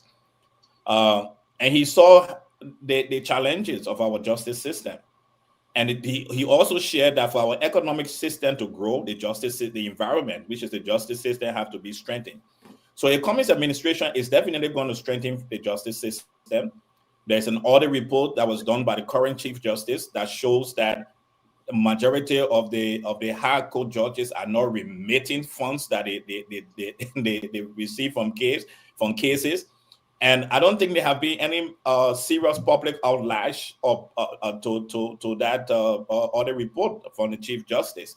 We have not been strong and bold enough to speak against that and to ask those judges to account for what was revealed. That will help us to strengthen our system, and the Cummings government is going to work efficiently and tirelessly to make sure that the justice system is strengthened. And Mr. Cummings said we deal with corruption. There's a lot of wastage in the system that is due to corruption. In the last couple of weeks, we've been discussing $700 million that has been paid over the years by both the Unity Party government and the CDC government to ghost companies. And these companies, even some of the companies who were accused, they are asked just to bring the receipt, to bring the voucher, to show that you actually bid for it, and none of them is bringing it forward. It shows how fragile our system is. Both the UP-led government and the CDC government were caught with their hands in the cookie basket. Imagine, Eze, under the Judy Bryan government, Chief Arthur Eze, under the Judy Bryan government, won an oil block that he sold for over $200 million, did not invest a single cent. He's a Nigerian, so I will use the Nigerian terminology. So if you're listening, he did not invest a single kobo in Liberia. $200 million he walked away from Liberia. But you know what? The current government, the Unity Party government, have given him 4 oil blocks, and they have sent those documents to the Senate to discuss. Someone who walked away with $200 million and did not invest a single penny in Liberia. We are now giving him the opportunity to come back to our country to participate. The Cummings government would never, ever go into a negotiation with Chief Arthur Eze, because I mean, as much as we want to make the argument about it. But let me conclude to where Jan said in the middle. Look, West Africa, in 1975, the Nigerians were smart enough to start the Economic Committee of West African State. In fact, the Nigerian president, Murtada Mohammed, paid Iyadima $25 million to sign the agreement to be part of ECOWAS. every one of us who are live in West Africa, we know that for 24 hours between Lagos and Accra, Ghana, all the way down to Abuja, there is continuous trade going on in West Africa. 24 hours, those borders are open. But Liberia does not benefit from that. That trade from Nigeria ends on our side, ends in Abidjan, La Côte d'Ivoire. We need to extend that trade down to Monrovia, Liberia. There are over 500 million people that live in West Africa. That is a big market for our young ladies who travel to Nigeria, who travel to China for goods and services. It's a big market for Liberia. So a communist government will look at this big market, because Mr. Cummings has had the opportunity of working both in Ghana and in Nigeria, and he will see that this big market exists. And that will be part of our economic policy, especially when it comes to international trade and strengthening relationship in West Africa and in the Mana River Union. But thank you for your sorry, I was about to close the conversation without you closing. Thank you. And if you want to be part of the conversation, time is fast spent. 605-313-6004. The code is 791-403 pound. James, please announce the number in Monrovia. There's one caller on the line here in the U.S. Dennis, Yasini says you want to come. I know she's in the background, just so you know. No, she's not in the background. Okay. Okay, let me announce the number here. The number is 0777 959 959 959 959 0881 871 670 0881 871 670 0777 959 959 0777 959 959 are the numbers to call. Let's hear from you. Thank you. We have a caller on the line here. Your name and where you calling from, quickly. All right. Thank you, Mr. John. This is Elvis calling from Minnesota. Go ahead, Elvis. Thank you for this. Yeah, thank you for the show, and hello to the ANC people. Look, I think you guys are trying to make the same case you've made the last time. You got some of the same, you're regurgitating some of the same talking points. But I have a humble suggestion that maybe, you can take to Mr. Cummings. I know that he's a businessman. I think he's on a couple of boards. And like every quarter, I saw an interview with him a few years ago that he had to go to board meetings every quarter and so on. It seemed like he was trying to simultaneously run for president and still be a board executive, sitting on different boards and having different business engagement outside of the country. I think if he stays in Liberia consistently for the next 3 years, he can make a tremendous impact and probably jump all the way up to as high as 15%. If he's campaigning, meticulously, if he's being heard and being seen consistently, I think he can do a great job. I think that's the focus that you guys have to tell him to. He can't be a simultaneous businessman and a politician. He has to focus on being a politician. I'm sure he has a lot of resources now that he should be good for multiple generations. So he has to put aside some of those other things and focus on the country. Do things and say things that the Liberian people will be heard.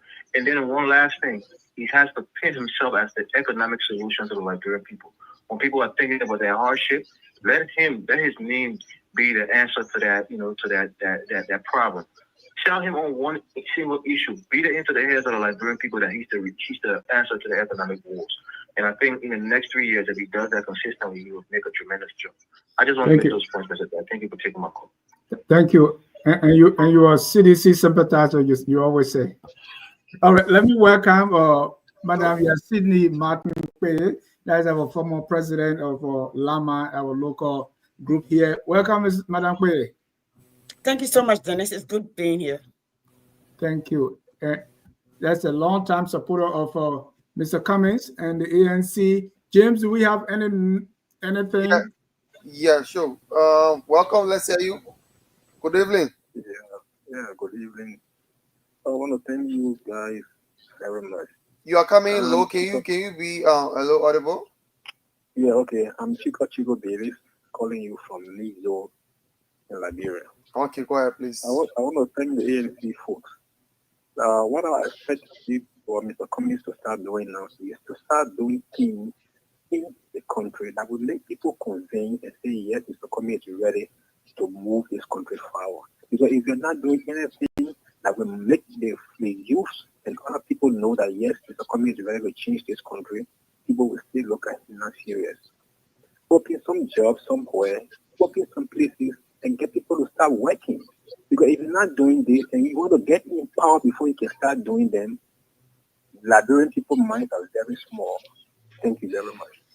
Thank you. 0777 959 959 0777 959 959 0881 871 670 0881 871 670 0777 959 959 0777 959 959 are the numbers to call and make your input on the program Focus on Liberia. We have as guests the ANC Diaspora here with us. They are discussing the ANC future, the rebranding process, and the convention that is upcoming in Atlanta in the USA. So let's hear from you. 0777 959 959 0777 959 959 0881 871 670.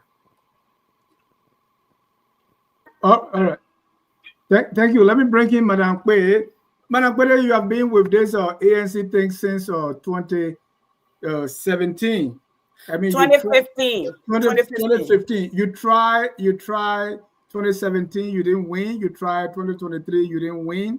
And now you are trying again 2029. What's giving you the hope? And what are you going to do differently this time? Well, people have to understand. That's a quote that goes, I've tried 1,000 ways that have not worked, right? Sometimes you need to rise up one more time, maybe one more time. But looking at data and statistics for Liberia, Ellen tried 3 times, Waka tried 3 times, we are tried 3 times. I think what a 3 times is like the magic number, okay? It gave Liberian an opportunity. And what also gives me hope is that I know we are in between the 25, 26% every time he ran, all right? But he was not tested. He was the hope that the Liberian people were depending on. Liberian people, including my mother, my siblings, could see themselves in him. But he did not deliver, sadly. And then Pape Bouaka being the first, most educated, supposed to be most seasoned, 40 some more years in government, okay? I played his role from director to ministers to vice president, 40 plus years since I was in diaper. We are seeing the outcome of the experience. And what Liberia desire right now is not good words. The problem in Liberia is economic problem. We need an economist. We need somebody who can create jobs, who know how to create jobs, who have a record of creating jobs. That will give me hope. Besides, Liberia deserves better. We are here because you have a job, because I have a job. If we can find job in Liberia, you think we're not being Liberia? And we think this generation of Liberia, okay, or Liberians, are the most educated. You can get us from anywhere, from the scientists to neurosurgeons, to nurses, to doctors, to economists. We can build our country if we create a space that works for all of us. That's what gives me hope. Thank you. And let me add to that, there is a growing disillusionment and growing public distrust in political institutions. So Liberia is looking for someone who will do things differently. The ANC built, some momentum with the CPP, and you have Musa Bilete. The last time he was chairman of the CPP, he's gone. He has the CMC, and while he's going, he has taken along some of the you used to call them the gladiators of the ANC. So now you are going to work shock-handed. How are you trying to compensate for that deficit? So Dennis, I was the head of the gladiator. I set up majority of this chat room that you see. You know that I reported on this page in 2017 from Liberia. Dana, I'm still here. The mother of the revolution is still here. Nothing has changed. What we can do is when our people see, maybe their dissolution, like you said, when they see the action of us, when they see the new and revamp ANC, the new, Mr. Cummings said, it's not going to be, I'm not talking the cliche, business as usual. He said, we're not going to do what we did in 2017. We're not going to do what we did in 2023. We have a new strategy, and we will come, and the Liberian people will believe. I know a gentleman just called and said, Mr. Cummings needs to start doing. I agree with him, okay? Most of what we had was, and people can say civilized. We're not a civilized party. We are children like me. I was born behind the house, being on a banana leaf. I wore my mother lapa. I had jigger on my toes. And people come and say, this is the elitist. All of us here, okay? I know how to scratch farm. I know how to watch birds. I know how to draw water. Now, here is what needs to happen, all right? Mr. Cummings has schools that he built. Mr. Cummings built the first, okay, STEM school. This is the age of AI. He built a test school in Broadville. Somebody will ask, Mr. Cummings have businesses in Liberia. But the problem with having businesses in Liberia and being into politics is the moment they disagree with you, they will disenfranchise you. They will try to hunt you. You've seen the issue with Musability and the government. You've seen the young lady who just built a suite in this place, what they call it, Marshall, and going back and forth to court, okay? So Mr. Cummings had an entrepreneur workshop where he awarded, I think it was 2016, awarded some Liberian businesses, small businesses, to expand their businesses. He got share in businesses in Liberia. You don't have to show up and knock your chest, okay? But what he's done in East Africa, what he's done in West Africa for other people, we can do it for Liberia. So we will start the moment this campaign is over or this convention is over. Mr. Cummings will start taking flight. We'll take the message to the people. We'll take it. We will sit down. We'll listen to them. We'll do things differently. We're not jumping and jump out. We'll let them, we'll hear from them too, because this is a joint venture. We have to do it together. Not just Mr. Cummings. It has to be we. It has to be we. It has to be us, Liberian, Dennis. Thank you. Thank you.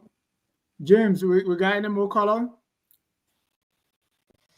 Not yet. Let me announce the number. The numbers again: 0777 959 959, 0777 959 959, 0881 871 670, 0881 871 670, 0777 959 959, 0777 959 959. Okay, we have somebody here. Welcome. Let's hear you. Yes, good evening. How are you? I'm fine. Your name? What do you call from? I'm Shaman Boka calling from Kawa. Okay, go ahead, please. Yeah, thank you for the topic on our discussion. But you know, everybody wants to become president in Liberia, and more especially communists. But he stated that he don't want to work under anybody. How can he be president for Liberia? And you want to put to work under him, and you don't want to work under anybody or any government. Secondly, we can always, politicians can always say, oh, I'm going to become president before I bring companies. Or communists say, oh, I will bring company when I become president, the church, public church, we must get company. But what are the investors that you have ever talked to, and they say they don't have confidence in the government of Liberia? Because you must set a precedent. Anything you want to do tomorrow, you want people to follow you tomorrow, you must set a precedent to it. You must be a role model for tomorrow. Other people must follow you. So what are, the tangible things that we can boast of? Because who knows, become president tomorrow. You have schools that are more expensive. Well, the masses can't go there. They can't send their children there. So when he becomes president tomorrow, public school will not be more expensive than his school, because he will probably say, oh, his home. Because you don't want for his school price to come down. Okay. And the masses will suffer. So can you please tell me what or who the investors, how many investor companies are talked to, and they don't have confidence in the Liberian government, so that we can know. Thank you so kindly. We have another person here. Yeah, welcome. That'll be the last. Yeah, thank you, sir. My name is Darryl G. Joy, and I do join you from Women Community Good Forum. Okay, go ahead.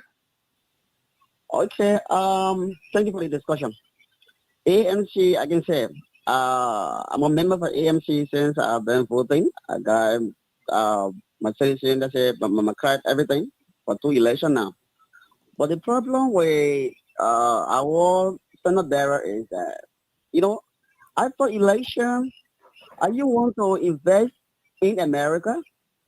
The country that you want to serve in is there where most people have to know you in the 15 county, I'm from the Basel region. So now when you go talk about Arizona becoming, they say, oh, you buy we don't know coming on this side. What are he done for our country or for Liberia? So I'm appealing to him that if you take a tour within the 15 county, let people know him, let people read about a proper, that he is competent to be president for Liberia. I'm still standing back to be along with AMC. Thank you. Okay, thank you. Thank you. And we're wrapping up. We have 5 minutes, and then Kear Radio going to leave us. So we want to go around the room. I also understand that during your Atlanta convention, you're going to be having an election. And it happens that Mr. Mensah and Mr. George both are standing in the election to be the president or the chairperson or to lead ANC Diaspora. Because we, the people from the Southeast, especially Maryland, they know Todman to be the only president. So the Gribble name for president is Todman. So each of you want to become Todman for ANC Diaspora. So I want also conclude with this. You can make your page to ANC, vote people that will be voting, and also other people in the diaspora. How do you intend to reach out to those people? Especially people that didn't go to elite school, like the one that Mr. Mensah went to. Who do you want to go first? So by coin toss, and then Mr. Bowman, the convention is coming. I want you to tell us a little more about the convention, what we expect to see, who's coming, and what does it require. And then Madam Nyaquoi will also tell us, how you are trying to reach new people. Because, most of the time, the issue we saw with you is you were preaching to the choir. So how you trying to do the evangelism this time? Let's start with Madam Nyaquoi, then we go to Mr. Bowman, Mr. Josh, and then Mr. Mensah will be last. This particular lady force is not advantageous to me. I wanted to hear everybody else before I came in. But anyway, Dennis, it's good being here. To all of you who are listening, Liberian people, thank you so much for listening. The gentleman I just called, thank God that you say you're still here. Thank you so much for your input. We will take that under consideration. But let's remember, Cummings was the most traveled, who visited all 15 counties more than once. He was the most interviewed. Okay, he has scholarship in almost every college in Liberia. Okay, but it was through the school because he wanted meritocracy. He did not do it the Liberian way, where you do the giving so people can know that you are giving. Now, didn't you talk about we were preaching to the choir? I did not. I was out here every day in the bushes and from county to county in Liberia. Yes, maybe majority of our people did. We're going to do things differently. In fact, as we speak, we're reaching across the aisle. I call people and they say, Leon called me, Josh have called me, this person have called me. So I'm here today after literally maybe 6 years, 5 years, and I'm here. Years. So yes, 6 years. Okay, so I'm here today. That means we're making a different. We're reaching out to everyone. We make ourselves available to everyone. We reach out to everyone, and my hope is that whoever wins, okay, it's not just for the show. Whoever wins is not for the accolades, or Mr. Cummings would say for the trappings. That is actually for bridging, to build bridges, to make sure that Liberians are part of this journey. No, Dennis, I did not go to elite school. Like I say, my mother bore me behind the house on the banana leaf. They have to boil water on the 3-leg pot to cut my neighbor's string. So most of Liberian can relate to me, okay? There are people out there that you guys, based on statistics, that a lot of people did not vote. We have those people we can tap into, and then we can let the other people see us who are already have their party to see what differently do we bring to the table. We bring experience to the table. We bring what can impact all Liberia for every walk of life. In fact, you will hear that Mr. Cummings, part of Mr. Cummings' journey is education will be free. Liberia can afford for education to be free. So let's come to Georgia. If you are in the Georgia area, that including you, Dennis Job, bring my nieces, bring my nephew, okay? I'm here. You'll come to the program, you'll come to the vote, be a part. If you want change, you can't sit and say, you know what, I tired with Liberia. Dr. King never gave up. Americans are not giving up, even this time. It is our country to build. No other person can build Liberia but Liberians. It is our responsibility to stand up in this movement, especially this generation, to do what our fathers and mothers' generation did not do, to change Liberia and leave a Liberia that is based on meritocracy, that the law is consistent. It does not matter if you're a minister, it does not matter if you're a judge, it does not matter if you went to Ivy League school or you went to whatever Dennis called elite school. I don't know which one is elite school, okay, in Liberia. I'm just saying. It is our responsibility. So that responsibility, it hangs solely on our shoulders. That's what I would say to all of us. So we have that responsibility. Mr. Alfred, all of you, you can come on, join me in Georgia. Listen, I have a GB house. I'm an Imbadian. You want GB, I have it. I also have some Grangida. You want some rice that is cooked? I got rice here and palm butter. So y'all come on. Let's have fun. Thank you so much. It's good being here. Gentlemen, go ahead and make your page. I look forward to seeing everybody this weekend. I will be out hanging out. Thank you so much. It has been a journey. And those of you who worked diligently to get us here, I want to say thank you. To be able to bring all 4, 5, 6 groups together, it was a journey.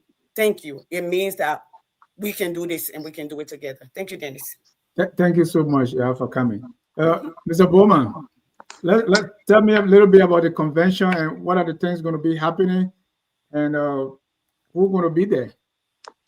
Thank you, Dennis. Again, I had to switch location. As you know, I was driving, so I had to switch location. But so let me say this, Dennis. I will hope you will be there because I think you know you will carry the story instead of us telling people. You will see the momentum. You will see the folks together. You will see the united ANC, and you will see every one of us bringing this party to where we think it's supposed to be. I just want to say thank you to George and thank you to Leon, James, you, and everyone that has been watching us here. Thank you very much. But look, this convention, from the beginning of this conversation, we clearly lay out that this convention was about uniting our folks in the diaspora. There is an urge to unite people here. Most of our folks, this is what they've been looking up to. Because for too long, we operated as a faction. You know, everyone, the ANC USA, ANC Global, CPP, this and May West, and all of these different factions, even though we were all supporting the same cause, we were supporting the same individual, the same vision of that individual, we were supporting the same agenda. So there was no need for us to all be fragmented. And this is how we were, and this is how we operated. And a lot of that, it did not help us a lot. It did not help us a lot because it seemed like we were against one another. We were anti one another. But I think with this idea to unify the diaspora base, which of course, and this was a call by our folks, by our partisans. This is not something that we just decide, oh, let's just go and do this. Mr. Cummings wanted this. It has always been his dream that we will all unite. And also, the partisans themselves have been calling on this, that why can't we all be together? Why can't we all unite? So the opportunity presented itself, and now, those of us that were constituted to do this, we decided that, you know what, this is the best way to go forward. So at this convention, I invite every one of you. You don't have to be a registered member of the ANC to be there. Come and show yourself. We will tell you what ANC is all about. We will let you know. You will meet Mr. Cummings, and you will discuss with other folks. You will interact with other folks who went to the convention, and maybe it will encourage you to be a part of us. So we hope to see everyone. I invite every one of you, Dennis. You and James must come. James, wear your shoes and come and dance. Dennis, bring your shoes and dance. We will enjoy having every one of you. Jim need visa, but hold on. James can get a visa. I got a caller from Liberia as one of your executives. Okay. Go ahead, caller. Introduce yourself and then make your comment. Victoria, go ahead. Good evening. Good evening to all. Can you hear me? Can you hear me, please? Can you guys hear? Go ahead, Victoria, they can hear you. Hear me, please. Yes, we can hear you. Okay, thank you. Good evening to all from my end, and I really appreciate the discussion, and I also want to first of all congratulate whosoever wins the ANC convention in the US, and we will all work with them.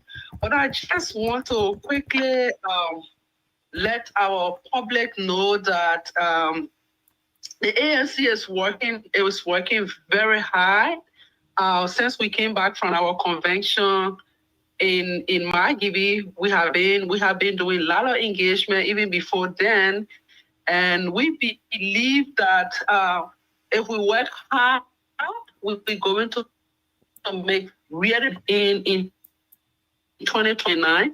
But here are a few things I wanted to talk about. You know, when I hear people talk about Mr. Cummings' school, I just want people to understand that that school is only named after Mr. Cummings. The school is not for Mr. Cummings. The school is a public-private engagement between between the government and the Queen's Foundation. So this school normally should have been subsidized, where the government will be supporting the school. But during Madam Salif's time, they supported the school, and since then, the Queen's Foundation has not received a dime. So this school has to survive. This is a school. This is not just an ordinary school. The school has to survive. So, and another thing I want to tell you, there are a lot of schools around Monrovia here that are more expensive than the Cummings Tech.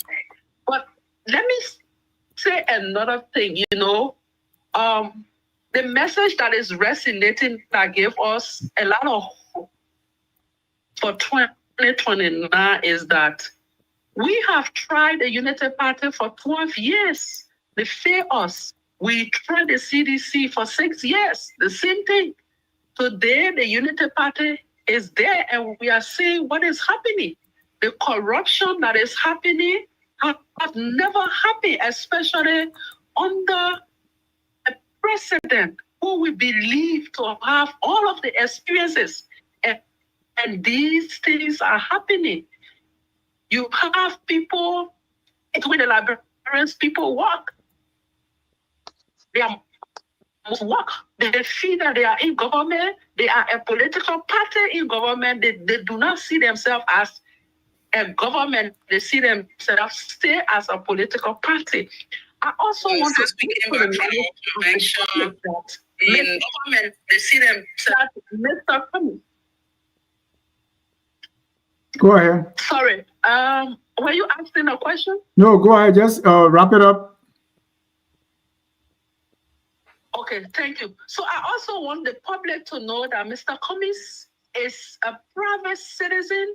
Mr. Cummings cannot be the one doing the government's work. The reason we elected President Bouakai is for him to serve our people. It's for him to do the Liberians' people work. He's the one who's supposed to have his ministers working to ensure that investors are coming in the country. Yes, Mr. Cummings could do that. And this is what I like about what Dr. George said. Mr. Cummings wants to bring investors in this country. But looking at the justice system that Mr. Cummings passed through between 2022 and 2023, will not encourage himself to encourage people to come, because when they have problems, how do they resolve their problems? We see a lot of things happening. We have rape cases happening, selective justice in this country. So there's no way Mr. Cummings will play the role of the president. Let the president do his work. This is what we are asking him for. This is why the Liberian people voted for him. So close. I want people to understand me at this time. If the ANC really high or the CPP really high at 1%, President George Weah at the time would they have gone to Mr. Kumise's apartment to ask him to endorse him? President Bouakai now wouldn't have gone to Mr. Kumise's house to ask him to endorse him. So there's 1% thing. Y'all let it go, my people. We didn't get 1%. And one day, Dennis, I will come on the show for us to have some frank conversation. Let's do it. All right. I keep putting some comments on the screen. We don't have time to. So, George, let's conclude. And at the end of the question I ask you, just give me one statement that you want our audience to remember about ANC. Mr. George, make your pitch to ANC people that will be voting, and also other people in the diaspora that you want to be members or part of the ANC diaspora. Yeah, Dennis, I was, unlike what one of my colleagues shared, I did not come to the US for economic reason. I work in Liberia. I had 3 jobs when I lived in Liberia, and I worked in that system and the West African system. So I'm here because of another reason. But look, I was thrust into the Liberian environment when I was born. My grandfather, Gilmore George, was an activist. My father, Donald George, was one of the leaders of the labor movement in Liberia, he and Ishmael Sharif. So I was thrust into Liberian politics. I saw it firsthand in 1980 when the coup took place. We had the experience, different experience. And when I decided to fully trust myself in the Liberian politics, I had another political party in mind. But given a position I held in Liberia and the kind of information that I received one time in Monrovia and what I saw, kind of changed my mind to look to find a home, and I found a home in the Alternative National Congress since its beginning, since its birth in Liberia. And I'm only availing myself to my colleagues to lead this organization, to serve them as a servant, as someone who understands Liberia. I have lived in Liberia. I have been to the 14 of the 15 counties in Liberia. I have worked in the villages and the towns. I have led institutions in Liberia. So I have a good understanding of Liberia, the Liberian nature and the Liberian situation. And then I had the opportunity of coming here in the West to live, though I've been coming here since I was a kid, to live and to understand, again, what is needed to bridge the gap. So I have vast experience in Liberia, in the international community, and that's why I feel that I would be the best servant because I understand the culture in Liberia, fully understand Liberian culture. So that's the reason I'm availing myself to lead the ANC. I availed myself in April, and I was voted by my colleagues at ANC Global Convention to lead them. And in my first conversation with the political leader, he shared with me his ideas for the future, and I availed myself again because of the ideas of the future and be a political operative and understanding what politics stands for and what direction we want to go in. So that's the reason. The one statement I'll leave to Liberian people. My brother and sister back home, listen to me. In 2005, we voted Madame Sally. She said, Papa, when we say Papa come home, Papa will come home and will be happy. And we're happy. We put a woman there. From there, we say, oh, you know, Bo, you don't know Bo will vote for you. Then from there, we say, Papa will sorry. For 20 years, it's not working for us. We need to start thinking differently. We need to start thinking differently. So that's why I'm talking to you all. Let's start thinking different. We can't keep doing the same thing. We got to start thinking differently. And you know what? We can do it together, people. We can do it. We get our power. We get our strength. We can do it. That's why I introduced to you Mr. Alexander Benedict Cummings, and the Alternative National Congress. Have a blessed night, and I look forward to having fun with those of you who will come in Atlanta, and I look forward to having fun when I come back to Monrovia and Liberia. My next trip to Liberia will be a vast country tour, so I look forward to having fun when I come back home. Thank you. Thank you. Mr. Mensah. Yeah, thank you, James. Thank you, Dennis. Again, I appreciate the opportunity to be on your platform to disseminate the message for ANC, as well as my campaign to be chairman of the ANC Diaspora USA. I also want to thank my campaign manager, Cindy Martin. She's doing a tremendous job in terms of getting the message out there for my campaign, along with my other team members. And I've worked closely with Bowman for the last year on the ANC Diaspora transitional committees, the various committees set up over the past year, to bring this vision of the one ANC into fruition. So as you know, Dennis, that sometimes when you're building, whether you're building a house or building a business, there are people that will build with you, and there are people that will come into the house, after the house is built, to eat in the kitchen. So, but it's always good to remember those that were with you while building the house. As I explained from the onset, after 2023, many of the ANC partisans were a little bit discouraged, given so. And Mr. Cummings had charged some initial groups to handle the transition. But unfortunately, they weren't able to. So our team, the Mensah team, Monique Kishan, as well as others, worked collaboratively with Bowman, was the team that was actually able to put this in fruition.